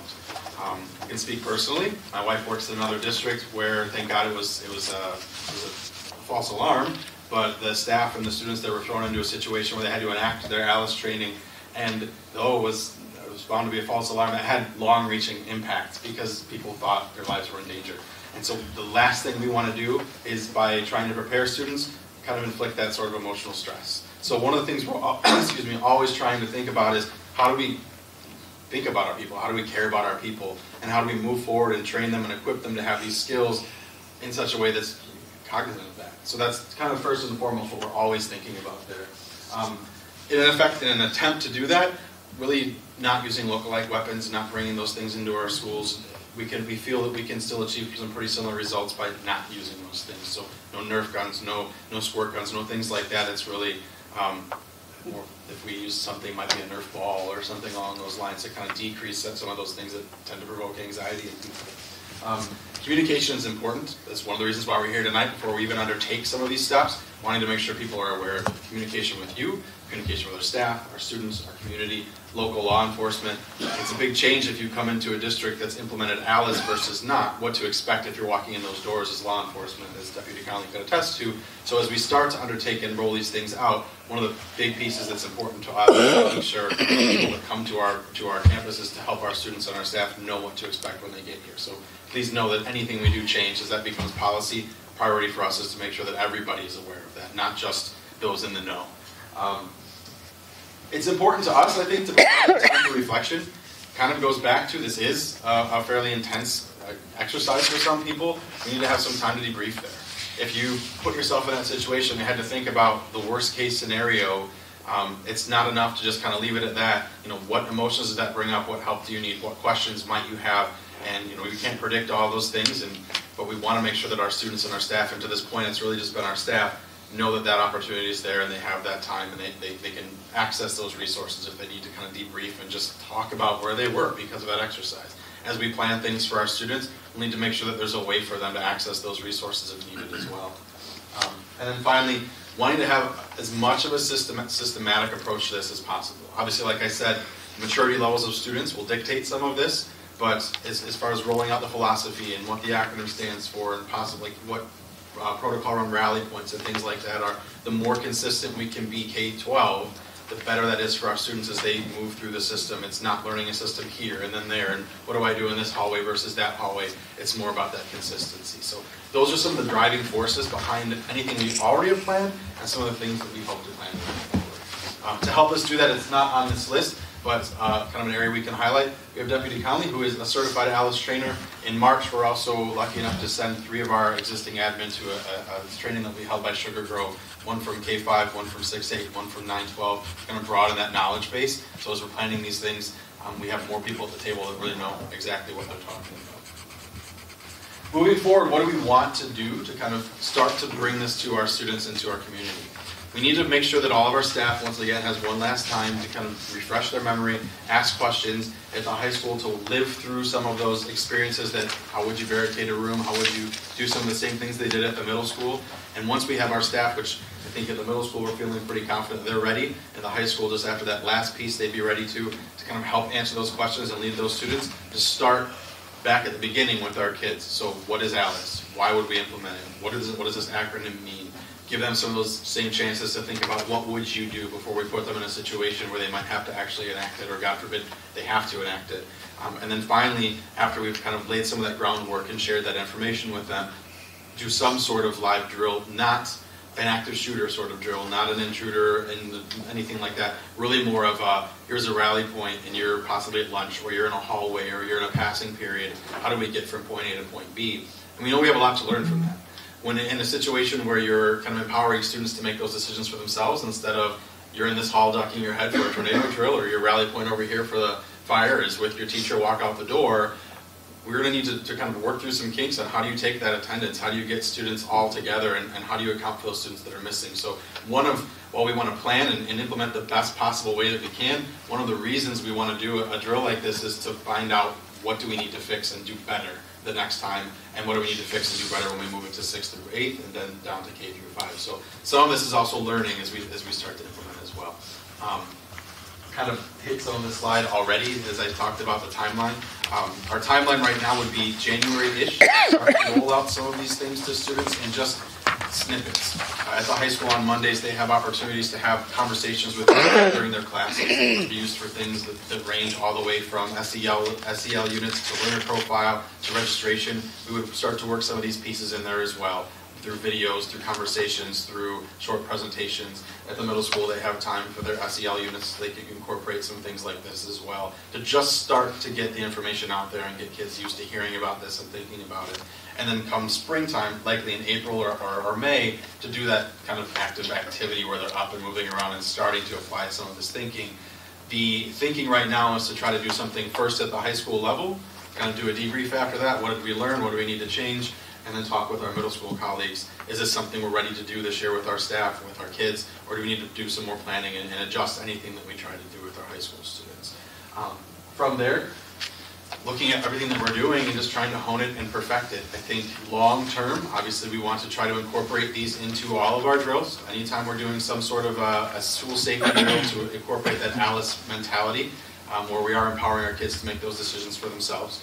Always be reflective, always be communicative with our community and our students and our staff, and then ultimately move this into the K-5 level and whatever that might look like. We haven't really started those conversations yet, but once we start to see how our older students are able to handle this, what some of the community concerns are with them, we can start to craft a plan that would speak to what those K-5 needs are. So I don't have the formal plan to share with you yet because we haven't started creating it. A lot of it will be dependent upon as we're rolling out some of those things for students, the questions they have for their teachers, the concern that they're showing. Are we seeing a lot of students accessing services because this is something really scary for them? Because if it is, we'll slow down so that we make sure that they're all ready.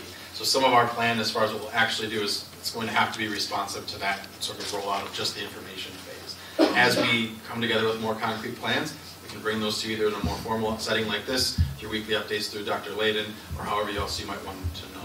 So that's, in a nutshell, a very brief kind of overview of where we are and where we're headed. And then obviously there's some time for you to ask questions. And if I can't answer, I'm sure somebody on my team will talk.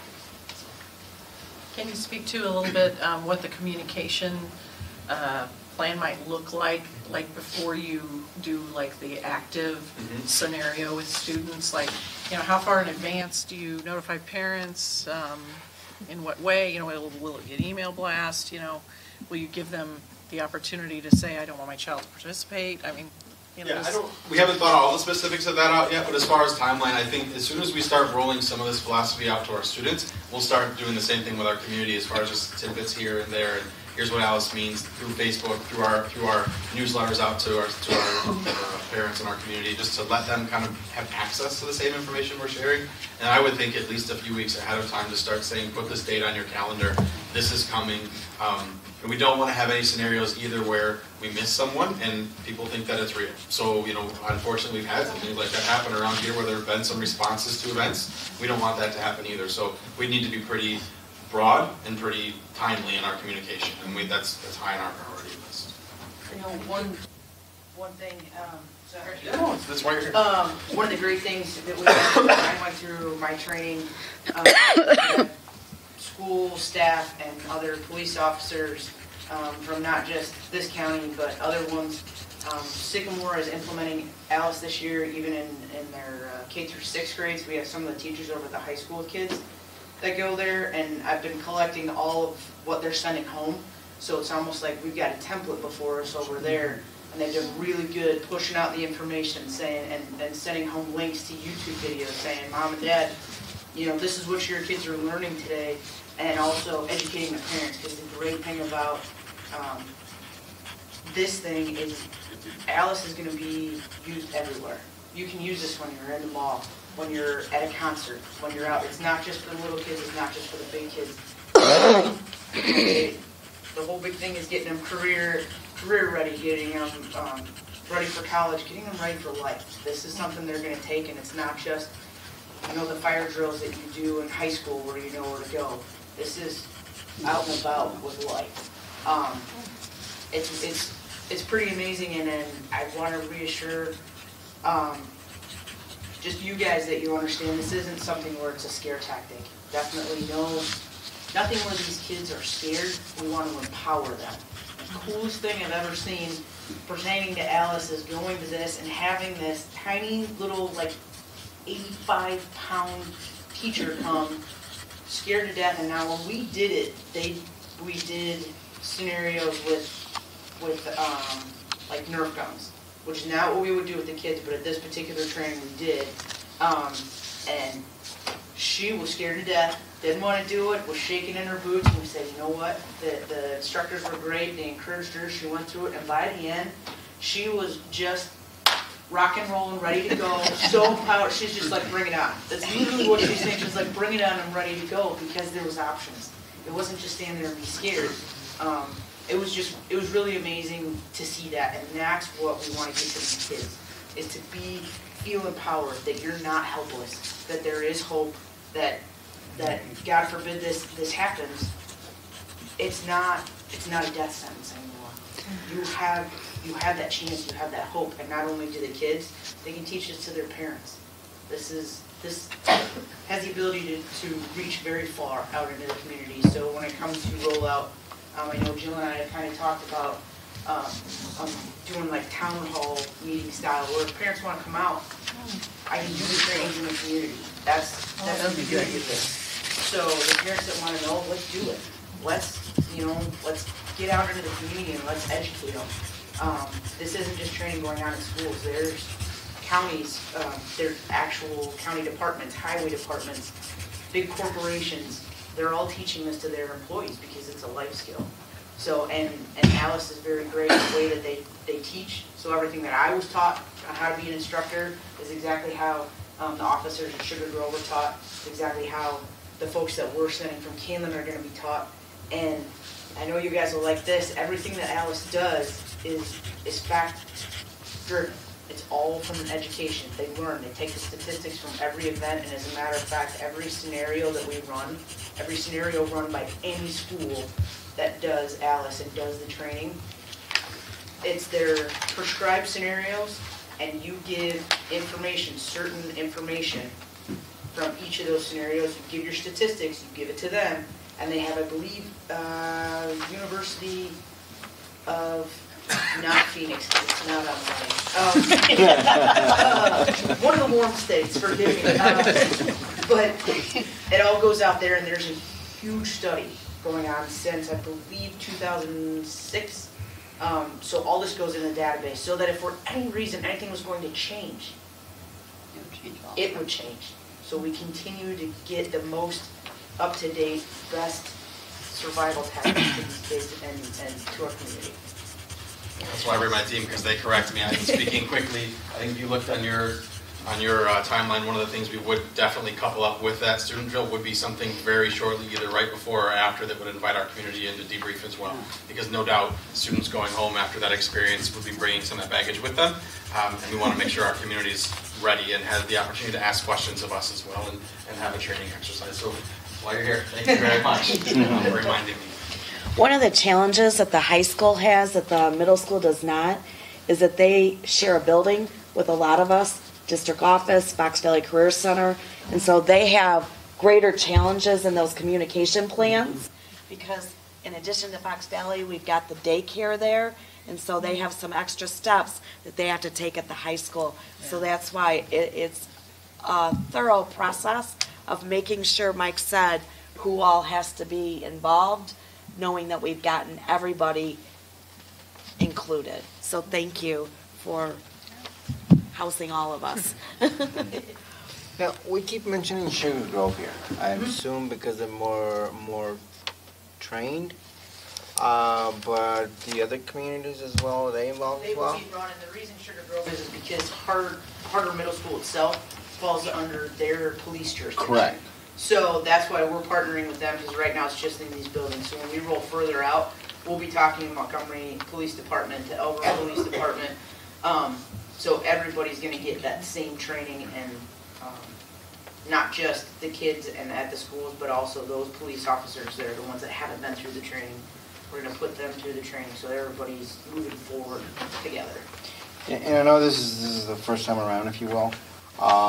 But and we're looking to get the students involved in April. Is there potential plans later on to do it earlier in the year to kind of, get them ready to use or whatever? Yeah, so this would be that's April this year, and then from then on out, barring anything that goes wrong with the drill, that would just become standard. So as we start to do our drills, which typically happen in the fall, that it would look more like this one. So this year it's the spring, but right. As we roll it out into the future, it would just become part of our yearly drills. And it's supposed to be anyway. That's how it's written in the legislature. We have to have, every year, we have to have 3 fire drills, 1 tornado drill. We're supposed to have 1 law enforcement drill. That's just, since I've been here, I can't speak to what happened before, but they've been really good about, okay, what does that look like? Best case for the year, for 1 year it was more tabletop exercise for everybody to understand and to get staff brought in, and what does it look like while we're in this in-between time. But it's always going to be built in. There will always be at least 1 large drill, just like there's the fire drills and all the other ones. Good. You talked about intruders a couple times. Does it also include like a threat of self-harm a teacher has to deal with, or something Yes. like that? Anytime there's a, we call it, I don't like to try to stay away from the active shooter because we don't want the kids to Right. just assume, well, if you have a gun, it's, knives, someone's out of control. It's an active intruder or active threat is what it comes down to. And so if you do, that would encompass if somebody's in the classroom and they're a threat to themselves or others, then it's the same plan. And is it linked to like some of the social emotional things that the teachers get, like identifying depression and some of those things as well? I think some of that stuff happens with the teachers. We still have, so we've got, this is, if you look at our comprehensive kind of school safety plan, this would probably live in what we traditionally would have called a lockdown world. So like when you talk about what a lockdown, when you think of that, this is going to come in and kind of replace that. When you talk about some of the things like that, as far as just identifying those warning signs or talking about students, there's other protocol that exists that probably isn't as impacted as much by this because it's not that full-scale response. But we still train teachers in that. There's still, we call it our one-pager of what do you do if a student needs to be transported from a room to another room or from the gym to an ambulance. The school's not going to need to employ an Alice reaction necessarily there, but what would the school do? Do we just stop bells? Do we lock the classroom doors, or what do we do? So we've got processes for lots of things. So that's separate. Yeah. And included. Definitely. Those just aren't really changing as much as this piece, so that's why I wanted to update you on this one. Gotcha. Anything else? How rapidly is this rolling out in other school districts at this point? It depends on the district. A lot of places are going district-wide all at once so that everybody's getting it all together, but it really it depends on the size of the district, how many schools you have. This would be a different conversation if it was back in my day, and we had 2 schools, and 7th through 12th was in the high school building, and across the parking lot, that was our elementary school. And then you're looking at absolutely a district-wide rollout altogether.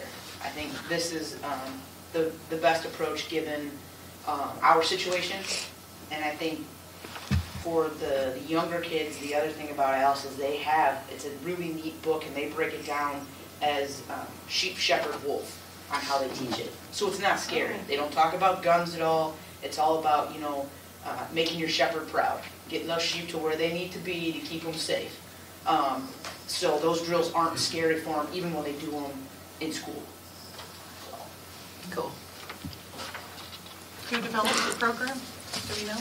It was born out of a gentleman who's a police officer whose wife was a teacher, and she said, wow, I'd hate to have your guys' job. And he looked at her and he went, actually, I'd hate to have yours. And he started to think about things, and they started working on this and developing it, and then they got the brain trust involved. And it's really, someday if you want to be bored to tears, I'll run you through it. It's pretty fascinating, but it's neat how it's all based on FBI statistics and best practices and what works. And the crazy thing is we got locked down from, I believe it's Oakland, California. It was Oakland or LA, based on drive-by shootings. That's how the lockdown procedure was never meant for intruders. It was meant to save the kids from drive-bys. That's why you get down and turn off the lights and be quiet. It was get down so you could not worry about the bullets coming hot. And somehow it spread. And here we are in 2018, doing something never meant for it, so. Good. Is there a resource that if we're interested in reading more about this? Absolutely. If you Google Alice, there'll be everything but Alice K-12 training, anything on there. It's a wealth of knowledge, and it's really neat because they have you can find their YouTube channel or even their videos, where they have other places that have done their videos, their training videos. So you're seeing how other people are implementing it, just not in schools, but in businesses and everywhere. We can also get, if you'd like, we can send them with a weekly update, kind of what's been shared with our staff, too, so you can kind of see exactly what's been shared. Send you anything you want. Thanks. Be careful what you ask. On a fun note, are we having fun potentially with Hero with this? Yes. It's awesome. We actually just demoed the last fire drill we brought up on here the ability to take real-time attendance.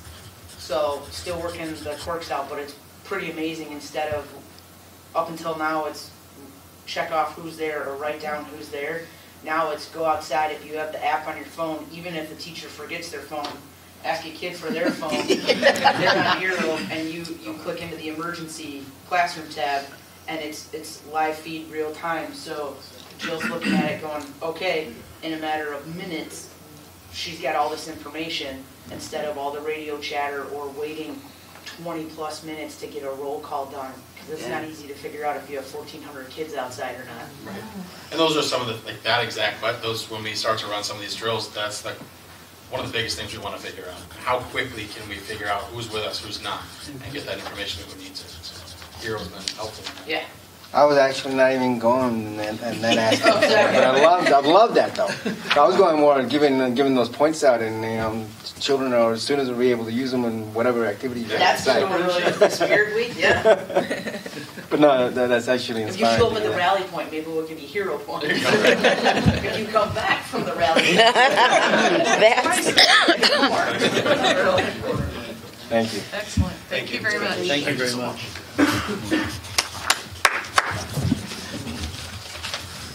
And that's another non-action item. Correct. Informational update.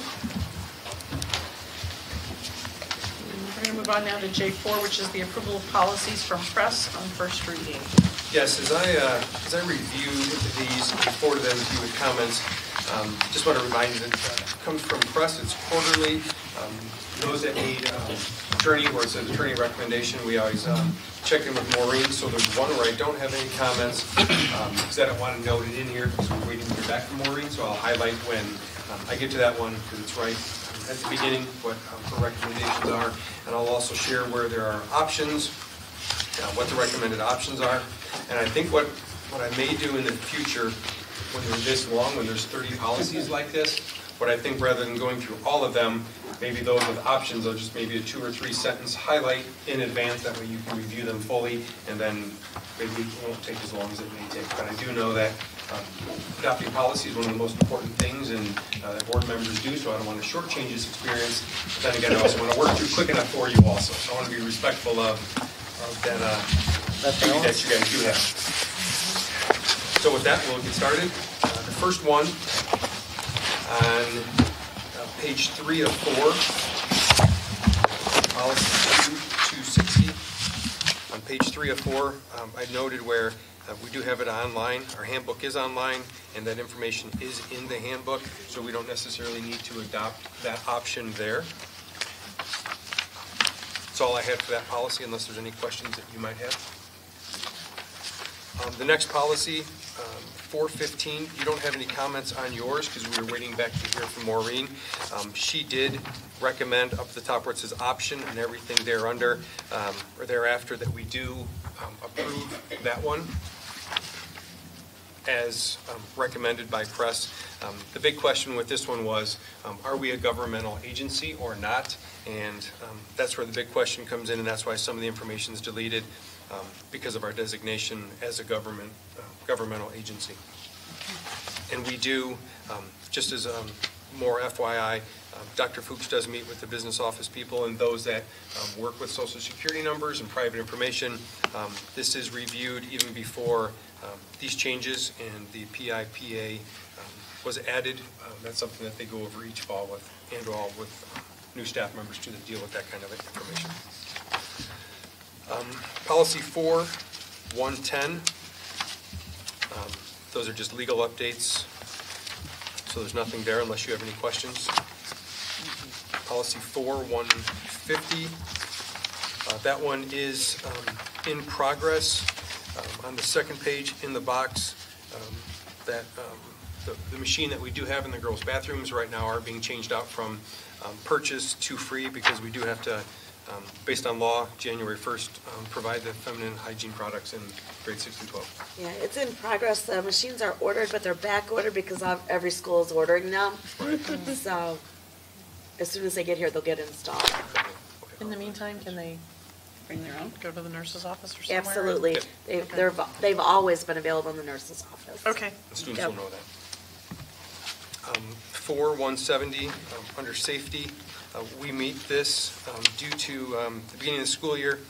1 or 2 days before the beginning of the school year, we meet with all the first responders, all of our principals, assistant principals, as many cabinet members as possible.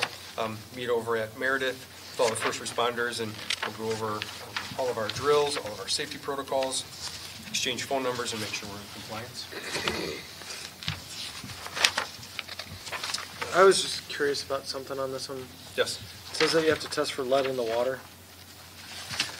On the second page of it. Yeah. Oh, yeah. Is that every place that water comes out of the wall, or is that like designated faucets in the building? It's every faucet. Okay. We're going to be doing some of that this week, actually, at a couple of our schools. But we're fortunate in the law here.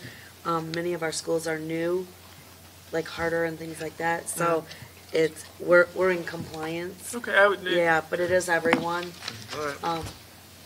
Most of our schools, except, well, even the high school, we get our water from the villages and municipalities. So we do just have to check our end. Okay. So. Thank you. The next policy, 520. The one change on 2 of 3, we do need to change from Mike Purcell to Mike Rice. And it does share in the comments on the side that in future, when we do have those changes, those are changes that we can make without board action. Yeah. So the policy itself, if it changes, that requires the board action, but changing of the names is something that they understand and recommend that we do it right away and make sure it's up to date. Policy 590 on page 2.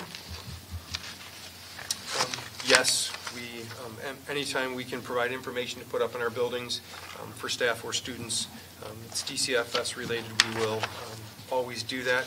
And it says that they will provide the materials, so once we get the materials from DCFS, we'll make sure we put those up. And we let staff know where those are. 5100, those are legal changes, legal updates, nothing that we need to comment on, unless you have questions.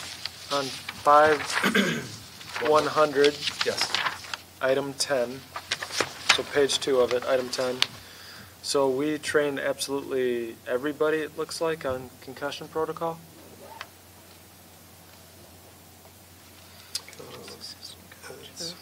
Coaches, assistant the coaches and assistant coaches, yes, they go through the state of Illinois has a series, it's like a webinar that you go through, and you follow through and do that, and so all of our coaches and assistant coaches and our trainers go through that. Okay. That was something I made sure I checked with Mr. Hewells and Mr. Goff before we came today. Thank you. You're welcome. 5200, that one's okay. Legal changes. Same with 5220. The next one, there is a change that Maureen recommended to be consistent with also 5290, which follows in a couple policies, where it says remove employee as recommended by DCFS. You'll see that in 5290 that it says remove the employee as recommended proceeding with. Because what she had mentioned was DCFS's recommendation is something that we will obviously take, but we want our policy to make sure that it's something that we're recommending, and that based on if there's what the report is, and from Maureen's perspective, we would do it anyway, but we don't want that part in that DCFS recommendation, because it may be a lower burden to what we would allow or accept.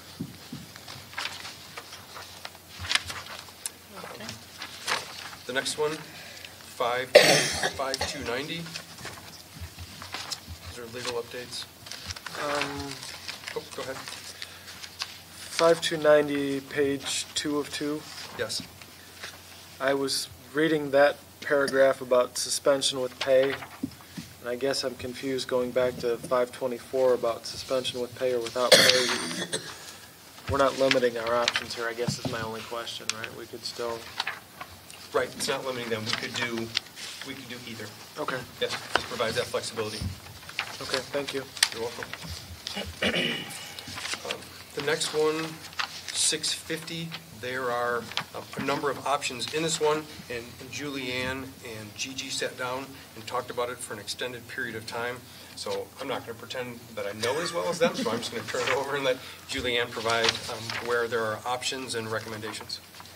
So on page 1 of 7, the option that's crossed off, we cross that off because we don't believe that we need the paragraph in the policy itself. The other option is to put designee with superintendent. Rather than replacing it with school responsible person's title, we'll leave superintendent and or designee, and that's consistent with many other policies, and that covers it. Page 2 of 7 is not needed. Our board policy manual is online, so we don't distribute it via handbook. It's online. Page 4 of 7. Page 4 of 7. We want yes to option 1 to apply the competitive food standards, but we don't want more stringent standards than what's required. If you'll recall, it applies to the middle school because they're the only ones right now on the National School Lunch Program. It does not apply to the high school. Dr. Fuchs? Yep. All right, in option 1, I don't understand the language. District applies competitive food standards listed in board policy, blah, blah, food standards to food available but not sold. What is available but not sold? If you hand it out, like if you're giving away treats or something like that, you need to make sure that it meets the nutritional standards. Use a different example because treats and meeting nutritional standards just doesn't make sense. Okay. Pretend they're granola bars. Okay. Yeah. So if this part only applies to Harder Middle School because they're the ones on the National Food Lunch Program. So we have to be sure that at Harder, if anybody is selling or distributing food, that it's not competing with the cafeteria food. There are strict standards for that during the school day. All right, but this doesn't pertain to Billy Bob who brings his lunch from home as far as what's in his bag? No, we don't have any control over that. Okay. That's, all right, thank you. You're welcome. We can send home lists of suggested lunch and suggested snacks. Some teachers do, some principals do, but we can't control what they bring. Okay. We also send home, in classrooms where there are allergies, information about that. Right, and I understand limiting can't bring peanuts because of, Right. I just wasn't sure if I was reading that Yeah. we were regulating what kids brought for lunch beyond that. Okay, page 6 of 7 is the last one for this policy.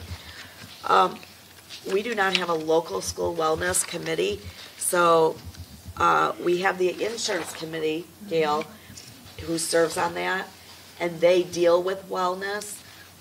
We don't typically deal with student issues for wellness. That's typically left up to the TIC-TAC, AAC, OC committees, which are the ones that we did have a wellness committee at one point, but then when we created the larger committees, they deal with those topics. In terms of publicizing what we need to do, that would be up to the administration, and we are in compliance. It's one of the things that's on the ROE compliance visit that we're monitored. And so these options, we did not feel are necessary. They're options. We're in compliance. Let me see if I can, yep, go ahead. Back to page 5 of 6. Oops, okay. Did I miss the triennial report somewhere along the way? No, it's not something that we would normally share. We have been monitored. The health department comes in a couple times a year, and we typically score no lower than a 98 out of 100. Typically, we get hundreds. And then last year, we had the big USDA one. So we have compliance and monitoring visits on a regular basis for many of our programs, it's not something that would necessarily be brought to the board. Oh, Is that what you're asking? sort of. Okay, go ahead. I read it as that the district is supposed to report to the board every 3 years, assuming that when they were referencing board in that paragraph, we would be the board. Shall provide implementation data and reports to the board concerning this policy's implementation to allow the board to monitor and adjust. So, My only which point is is, if interesting. we're supposed to get a report, then I guess we need a report. If we don't, we don't. I don't. Yeah. It's just consistency. So when Dr. Layden reports that the ROE has been in compliance visits, that's reporting to you that. On this policy. Exactly. Great. Because they do a number of policy checks, and then there's also monitoring above and beyond the ROE, checking if we're in compliance. Okay, great. Yep. And so last year we had a partial compliance visit. The prior year, it was a full compliance visit. Okay. And we're not having anything this year. No, we So- just had to submit a few things because Yeah. of the last 2 years. That's right. So, yes, the board is getting that via Dr. Layden, via the ROE compliance. Thank you. You bet. So I think that in this policy that's pretty large covers the options that were available to us and what we selected and why we did or didn't. Are there any other questions, Ryan? No, Or anybody? no, you're answering all of them so far. Thank you. Okay. Next one is policy 660, on page 2 of 3. There's an option if a district or a high school, middle school has block scheduling. We don't, so that's not related to us. Dr. Layden, I'm looking at this and trying to talk at the same time. I'm okay. sorry. Paragraph 8. Yes. Starts with all grades must blah, blah, blah, physical education, certain number of times a week. Or am I reading did I mark the wrong paragraph? No. Yep, that's at the top, number 8, physical education daily. But we don't do that. No, that's one of the things that we send to the ROE every year, and that's the one they send back to us, you're not in compliance, and we say yes, and then next year when you come back again, we will not be in compliance again. So there's only about 2 or 3 districts that are in compliance with it, so, and I know that you're going to say, then why do we have it in our policy? Because you're a policy master, I understand that. I don't know about that. Yeah, well, no, you are. So why don't we just change the policy to whatever we do? Because it'd be in violation of school code. We're in violation for other reasons too. Why? I mean, we're either in violation of our policy or we're in violation of code. Pick one. I think I'd rather be in violation of our own policy than code. I think I would too. I don't know, because there are more, what do you call it, waivers now? I mean, I don't know if that's a thought. But not at the Not more grade waivers, school but theoretically level. easier waivers. But otherwise, I would say we'd be in violation with our own policy. Didn't that change, though, wasn't that brought up when, like, in their tier 1, tier 2, tier 3 status, and they talked about physical education possibly changing that process, right? There is a waiver now that districts or schools that want to go in and change physical instruction, PE time, can through the waiver. Okay. We've not had that, we've had the conversation yet, but it's not a recommendation that we have at this time. Okay. So it is acceptable to be in non-compliance? Every year, kind of just keep pushing There's it? no ramifications. There's no ramifications. We try to do what we can, and I believe there's one district in our area that mostly complies, but the rest, we feasibly don't do it because we want the kids to also experience art and music. And that's what the attorney said. Well, I don't know. like approving policies that we know we're not going to follow. Anyway, moving on. Noted. I'll see if there's any recommendations on that when I talk to Maureen again. 6300. That's a legal update. Did we do 6150? Yeah, home and hospital. Oh, that's. Did not do it, but that one's okay. Oh, that's fine. That's Okay. just changing Oh, okay. the law, telling us who can write a note for a student. Oh, okay. 6300. That's also okay. It's a legal reference update. 6310. It's covered in the course description book as far as dual credit. Then on the second page, 2 of 3 on 6310, of that option, we are in favor of including that, and it's also in 7260, which will get, which comes up in a little bit, so we recommend it in both of those because of the fact that it does give a defined definition of what that is. That way it's a working definition that everybody can note and use for consistency, because there are a number of times where people will, they'll be in a club that may not be under a direction, athletic director or a band leader, and then those groups then say, well, can I get a waiver? Can I do this? Can I do that? This way it makes it one consistent definition across the board, and it will be in our policy in both. The recommendation is both 6310 and 7260. So it's consistent in both. Okay. 6340, that's a legal reference update. 710, the same. 715, also the same. Now 720, on page 1 of 3 at the bottom. It's kind of, I think it's gray, it's kind of hard to see in there, but also in the comment section, the term any is something that a district can use, and then also somewhat similar in policy 7180, it says all staff. And so as I talked with Maureen on that, because of the fact the term any and or all, those two, because of the terminology, could have a implication on the collective bargaining agreement. So what she has recommended in both of those, don't use either one of those, because the way it's worded, it still says staff, and staff is inclusive, whereas any or all makes it more individualized, and that's where it could, in a collective bargaining agreement, maybe a change of working conditions. So is the renewal be any from that? Yes, the any in this one, and then as we get to 7180, I'll highlight where all is and not put it in either one of those. Okay. 770. This is actually a great change, I think, for students starting July 1, which would be basically the beginning of next school year. How are we going to monitor chronic truants and absence? So the way I see this, it's almost a version of Senate Bill 100 for absence and truants as opposed to discipline. So what we'll be able to do is the high school, now that this is going to be accepted, will begin middle school and high school, primarily high school, where you have more absent and truant issues. We'll begin to monitor that and be able to have more direct contact immediately with students if it becomes an issue. So there won't be, like, if you're tardy 5 times, it's an automatic detention? If that's what you're saying, it's like Senate Bill 100, where it's not discipline? I apologize.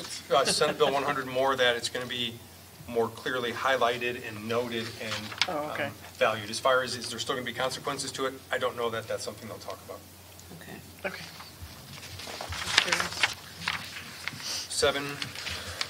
7180 on the first page.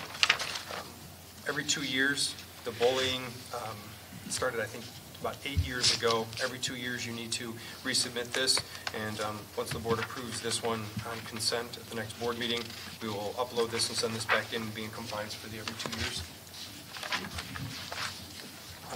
Page 205 is where we noted the all in this one. It was any in the previous or 2 policies ago, and then all in this one.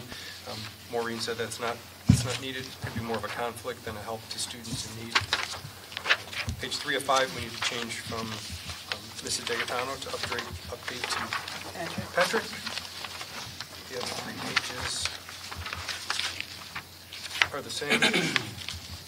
Policy 7190, 7 pages long, but the only page to note is page 5 of 7. The option, if we receive block grants, we don't. The City of Chicago receives the block grant, so that one doesn't apply to us.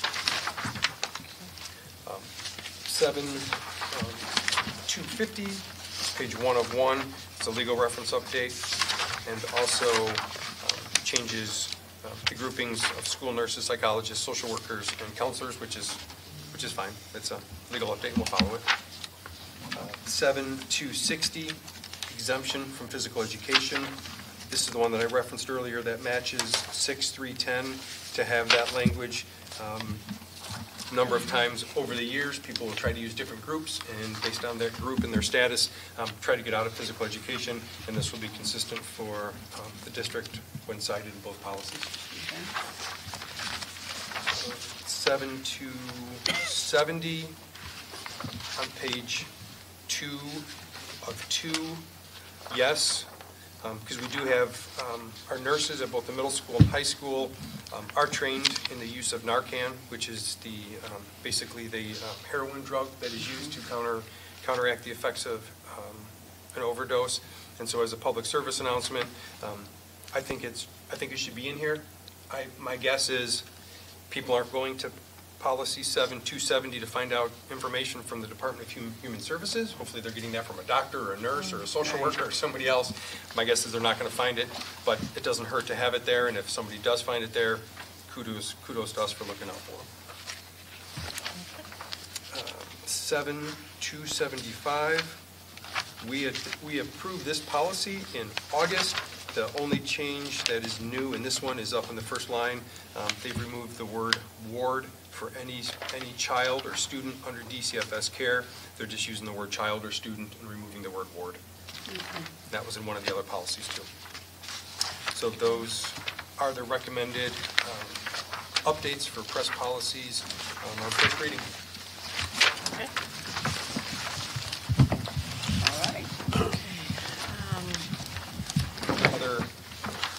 Again, this will come back in consent at the next board meeting unless there's any questions or clarifications. I can look at the physical education one and see if there's an update on that. Thank you. But we do need a motion. I move Yes. that the Kaneland Board of Education approve the recommended policy changes upon first reading. Yes. Are you making the motion? I just made the motion. All right, great. Is there a second? Second. Okay, any further discussion? If not, we'll have a roll call, please. Mrs. Pavlak? Aye. Mr. Rivas? Aye. Mrs. Sparber? Aye. Mrs. Witt? Aye. Mr. Carey? Aye. Mr. Lawler? Aye. Mr. LePayton? Aye. Motion carries 7-0. I apologize, got so deep into policy I forgot that these actions, so sorry. Okay. Yep. Where's the policy walk now? Yeah. Okay. All right, moving on to J5, which is the approval of donations. Dr. Fuchs, we have 2 of those. Yes, we do. Thank you. We've received 2 donations since the last board meeting. The first one was by a trust, the Perrine E. Clem Trust Number 102. They've donated a tractor to the FFA program. And the FFA teacher, Mrs. Heinzen, is partnering with Fox Valley Career Center to help maintain and update the tractor. The value is approximately $1,200. It also had an attached loader on it that is valued at approximately $800, and for a total donation of around $2,000. So we're always grateful for the private support of individuals that give us equipment that we can use in our programs. My recommendation then is that the board accept this donation. Let's accept them separately. Okay. So we're looking for a motion that the Board of Education accepts the donation of a tractor and attached loader for the KHS FFA program from the John J. Clem Trust Number 101 and the Perrine E. Clem Trust Number 102, which is valued at approximately $1,200 and has an attached loader, which is valued at $800 for a total donation value of approximately $2,000. So moved. Second. Okay. And a roll call, please. Mr. Rivas? Aye. Mrs. Sparber? Aye. Mrs. Witt? Aye. Mr. Carey? Aye. Mr. Lawler? Aye. Mr. LePayton? Aye. Mrs. Pavlak? Aye. Motion carries 7-0. If you turn it over, this is an annual donation that the board has been given for the past few years. As this granddaughter moves through the system, Olivia, her grandparents continue on an annual basis of donating $500 to be used in the library where she attends school. And so we have given the money to the library activity account so that our high school librarian, Mrs. Code, can select books or materials to be used in the high school library in honor of Olivia by her grandparents Dennis and Karen Goodenough. And again, I recommend that the board accept this generous donation from this family. So we're looking for a motion that the Board of Education accepts the $500 donation from the Dennis and Karen Goodenough Fund that will be used to purchase additional library books for the Kaneland High School Library. So moved. Second. Okay. Roll call, please. Mrs. Barber. Aye. Mrs. Witt. Aye. Mr. Carey. Aye. Mr. Lawler. Aye. Mr. LePayton. Aye. Mrs. Pavlak. Aye. Mr. Rivas. Aye. Motion carries 7-0. Okay, last item on new business is the item we moved from consent, which is item I-7, the approval of the trimester shift for early childhood through grade 5. And Mr. Rivas was the one who mentioned it, but I think there are others that... Sure, and I can start the conversation per se. Okay.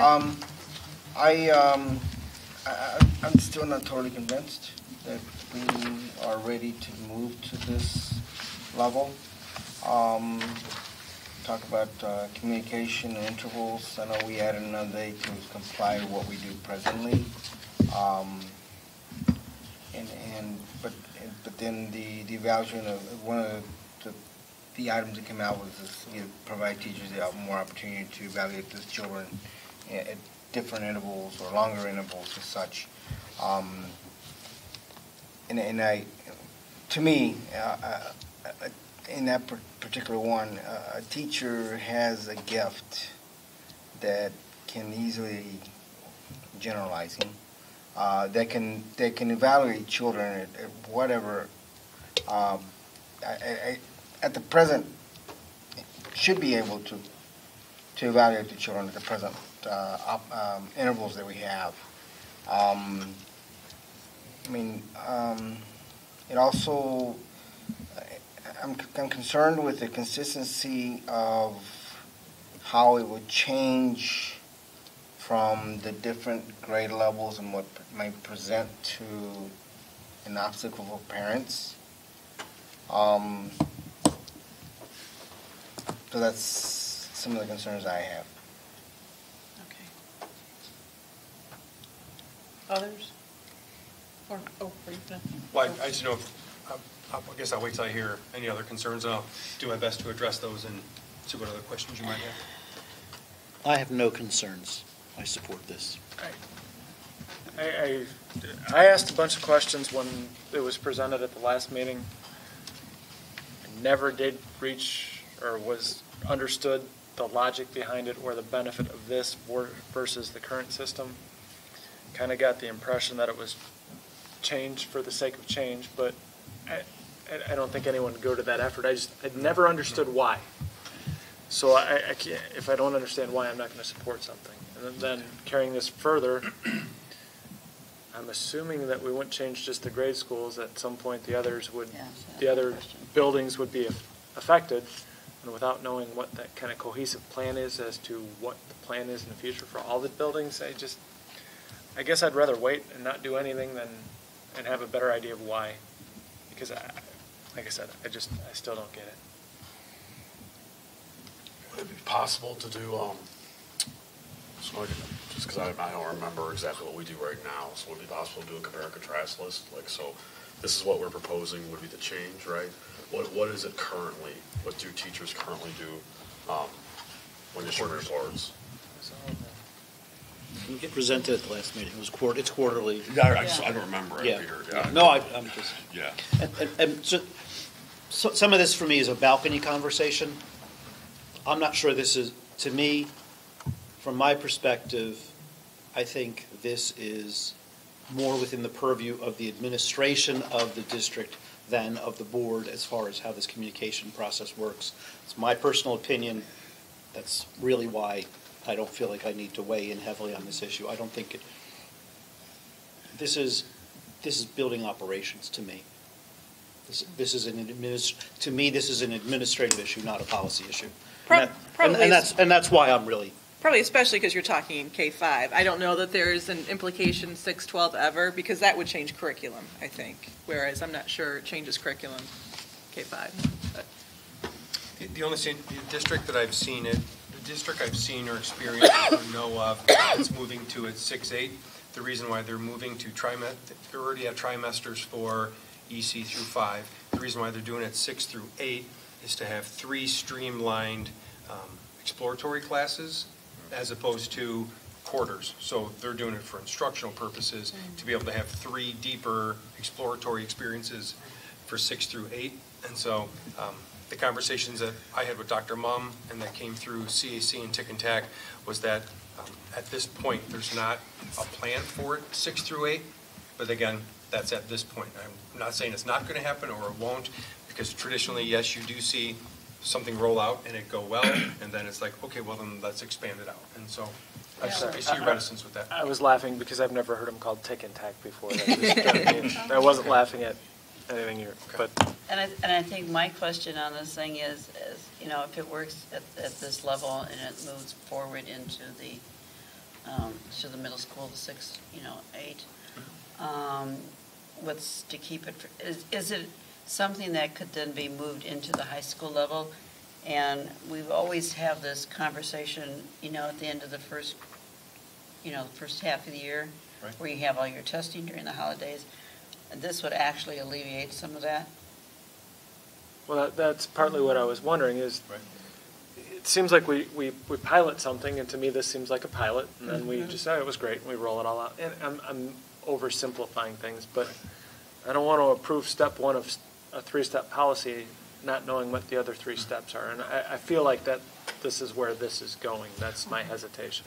Well, to answer that part, when it was presented as only EC through 5 without an intentional plan for expansion at this point. So there's no Tick and Tack and CAC didn't hear that part, didn't have that conversation, and didn't weigh in at all on that. And I think to answer part of Pedro, Mr. Rivas' question, I think the biggest difference is with competency-based grading or standards-based grading, 3 checkpoints as opposed to 4, while there might be 1 less report or 2 less reports going to parents, the value is a student has more time between the 3 trimesters to spiral back or circle back and learn materials before a grade is assessed, and then it goes on a report card. So over especially the first one 9 weeks in, it's a couple weeks you're just starting to get to know your students, getting to know who they are, their talents, their abilities, before you even get to the first cluster. Elementary-wise, the clusters or the groupings. So the idea is elementary, have it go to the 3, so we have more time to get to know the students, and then be able to assess it. And then it's about the same time as the parent-teacher conferences, so we're assessing it and having it at the same time where there's a goal-setting meeting. So it's different in fewer reports. But the other thing I would share too is in the 3 years or 2.5 years now that I've been at Kaneland,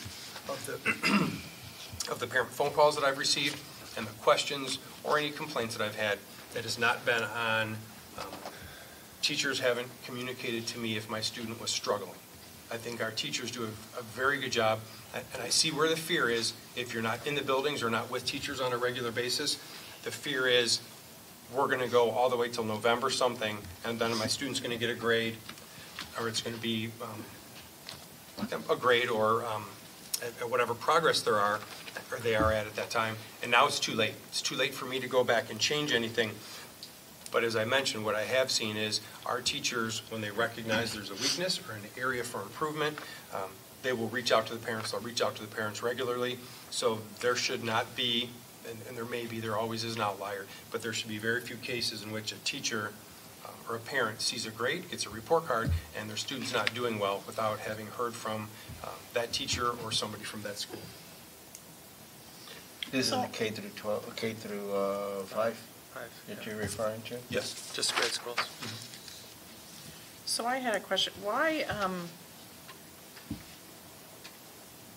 seems like something that would be negotiated.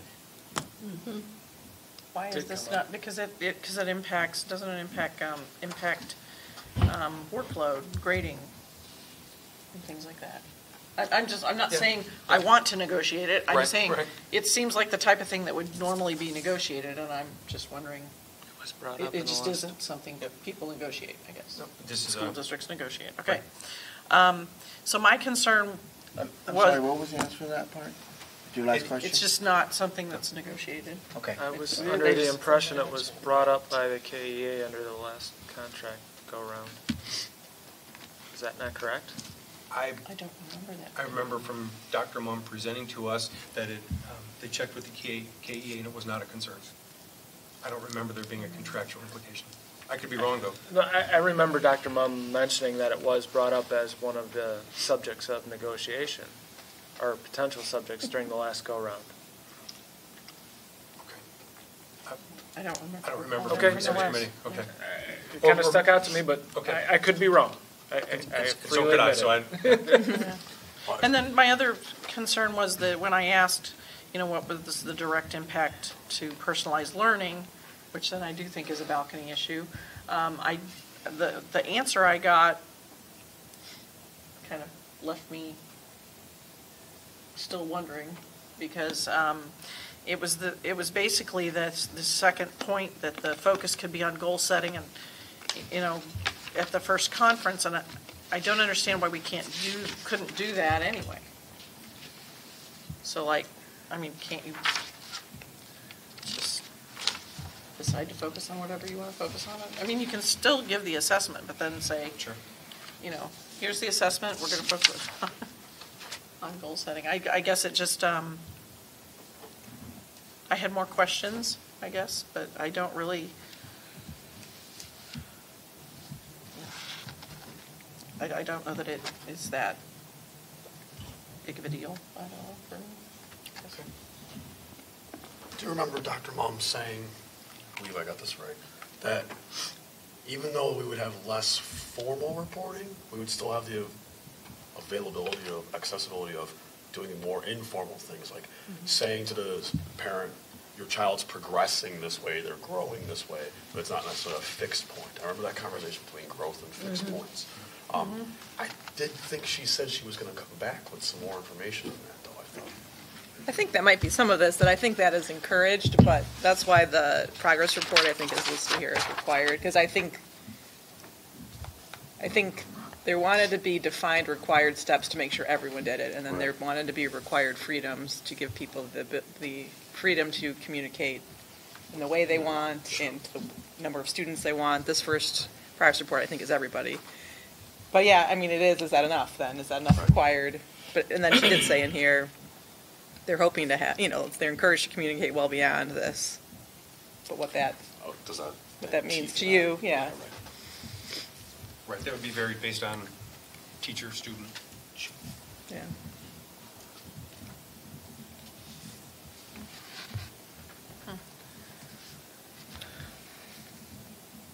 Any other comments or questions? Are we ready to I'm ready to move vote. forward?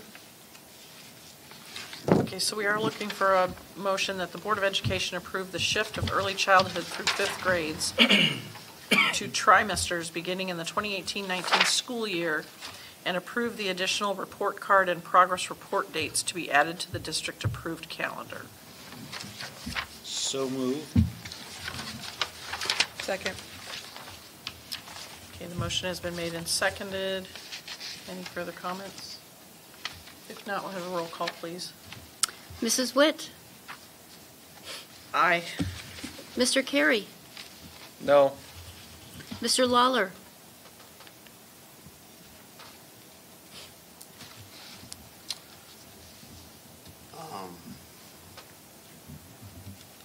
Aye. Mr. LePayton? Aye. Mrs. Pavlak?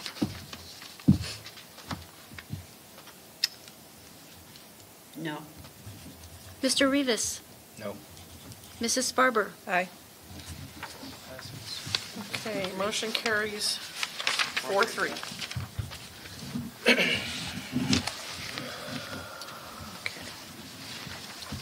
So we'll move on now to the superintendent and board report. Yes, Thursday, the 25th, we have CAC. That's a couple weeks on Thursday, and we did initially have a conflict with Speak that night, but Speak that has to be canceled, and so, and I believe, Pedro, you're at that 25th? Yep. Yes, I got CEC. that. You got that? I got that. Well, let me know if you can. There was something, is that what you just sent, Julian? You sent something I yesterday. sent out the FAC. FAC. We have an FAC meeting tomorrow night. Okay. But our February meeting has to be changed. And so in that message, I included the new date, which will be February 5th. And that's the FAC for this month is Ryan. So I have a meeting tomorrow night. Okay. I don't have the list. I didn't have it either, so thank you. Oh, it's in here. It says Carrie in the back, but Lawler for Finance Advisory Committee. Yeah, thank you for FAC. adding that to the minutes, to Yes. show who's the designated. Oh, yes. It's a helpful That's addition, good. thank you. Yes. How did I miss that? He's like, sweet. The minutes. So if something comes up and you can't make the CAC, let me know, because I'm your backup. Oh, I'm good. I'm good. Okay. For right now. All right. And Ryan, you're good? Tomorrow night? Think so, yeah. Yeah. Because I don't know, Aaron doesn't sound like he's doing very Go on. Ryan can't do it. Okay. Same place, as always. Pardon? Same place as always. District office. And then Pedro CAC is always library. Correct. Next week. In the weekly update, you'll forward some more information, forward additional information about the KAI winter performance. So that's coming up. You'll see that in the weekly update. Two other things, due to the Here's weather. the poster for the winter performance. Oh, on cue, perfect. On cue. This is the 5th annual winter performance the KAI does. Just like everything else the KAI does, it's a mix of adults from the community and kids from the schools who are parts of this production. The winter production is the summer production is a musical. This winter production has generally been a pretty serious piece of work. It's done as a staged reading, so people have scripts. It's done with minimal rehearsal, but it's usually a pretty serious topic, and it's designed to have a talk-back exchange between the audience members and the cast and the crew. This weekend, the production is Just Like Us, which is a very timely piece about undocumented folks in the country, and it looks at, the focus is on 4 young Latina women sort of coming through high school into college, 2 who are documented, 2 who are undocumented, and sort of what their experience is. It's based on true events from Colorado. It's a pretty powerful piece, and it's very, particularly given what's going on in Congress this week, it's an extremely timely piece. And so hopefully people will come out and see it. So, again, we got, I think there's 5 students in it and 4 adults from the faculty and some former alums, so come out and see it if you can. And when is that again? This weekend, Friday and Saturday evenings, and Sunday afternoon. It's in the black box at the high school. Okay, in the black box. So. That information will also be in the weekly update. Come on. It's supposed to rain Sunday, so it'd be a great time then. Great time. Stick inside. Spelling Bee was canceled or postponed due to inclement weather. That information will also be in the weekly update. It's next Tuesday, the 23rd, at 6 o'clock at the high school. I'll also put in the weekly update. If you can make it, please let me know. We'd always be interested in community engagement, being able to introduce any of our board members that can make it. Then the last thing, February 11th is our first annual Kaneland Foundation Pork Chop Dinner. And hopefully it's the first of many, not the first and last kind of thing, but the first one. Now that we have a full foundation of about 10 or 12 members, we have enough people to try to do a second fundraiser in addition to the golf outing, and hopefully we'll get a couple more moving. And again, it's a pork chop dinner. It's $13.50, and it'll be a drive-through pickup, so you can get the tickets at any of the schools, or you can buy them online, or you can get them in the district office, or from me. I will happily bring them to you at any time. Each meal. Where's the pickup going to be? Elburn at the park, Lions Okay. Park. Yep, Lions Park, and it's from 4 to 6:30, so it's just drive in, give them your ticket, get your meal, and you can go home and eat it. With pork chops. Yeah, Pork chops, yes. Do So you have an option of chicken in that? there's not an option. They're going to keep it very simple Just with pork pork chops. chops the first time. All right. And they, from what Judy said, it's a pretty big meal, so generally More than what you're three gonna will eat feed anyway. 4, 2 will feed 3, so you can do one less than the number you It's have. like 2 pork chops Yeah. and like 3 or 4 sides. It's ridiculous. Yeah, they overload it real well. And so that'll be a fun event. It'll be a great, great opportunity for the foundation to try to make some more money for scholarships and for grants for staff. And those are the updates that I had. When I look at the date, I say, yes, it's Sunday. Sunday. As opposed to, I thought it was during the week. No Cook Sunday, so it's from 4 to 6:30. There you go. That's another good reason. Okay, Dr. Fuchs? Just that FAC is tomorrow night, so, and then, the change of the date for February. So it sounds like we're good to go. Thank you. Do we know that date? February 5th. February 5th? Okay. Anything from board members? Anything else from board members except for the fact that Just Like Us is this weekend? Yep. And I am not part of this production. Okay. Oh. Okay, First time missing, I'll tell you that. all right. Yeah, sorry, I'm off.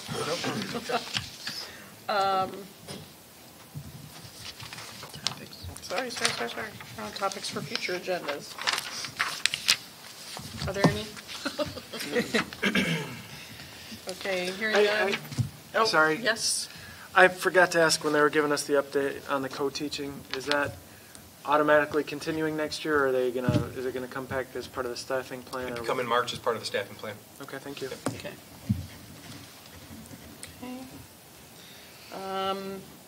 This is a second opportunity for public comment. Same rules, any public comment? Okay, hearing none, close the floor to public comment. And we do have an executive session tonight. We will be discussing the discussion of minutes of meetings lawfully closed under the Open Meetings Act, whether for purposes of approval by the body of the minutes or semi-annual review of the minutes as mandated by Section 2.06.5 of the Illinois School Code. We'll also be discussing collective negotiating matters between the public body and its employees or their representatives, or deliberations concerning salary schedules for one or more classes of employees, and the appointment, employment, compensation, discipline, performance, or dismissal of specific employees of the public body, or legal counsel for the public body, including hearing testimony on a complaint lodged against an employee of the public body or against legal counsel for the public body to determine its validity. And we are, while we're scheduled for executive session this evening, there will be no action taken following the session. Therefore, the recording of tonight's meeting will conclude after we take the vote to go into executive session. So we're looking for a motion to go into executive session. So moved. Second? And a roll call, please. Mr. Carey, Aye. Mr. Lawler, Aye. Mr. LePayton, Aye. Mrs. Pavlak, Aye. Mr. Rivas, Aye. Mrs. Barber, Aye. and Mrs. Witt. Aye. Motion carries 7-0. So the recording of tonight's meeting is now concluded. And we'll go into executive session.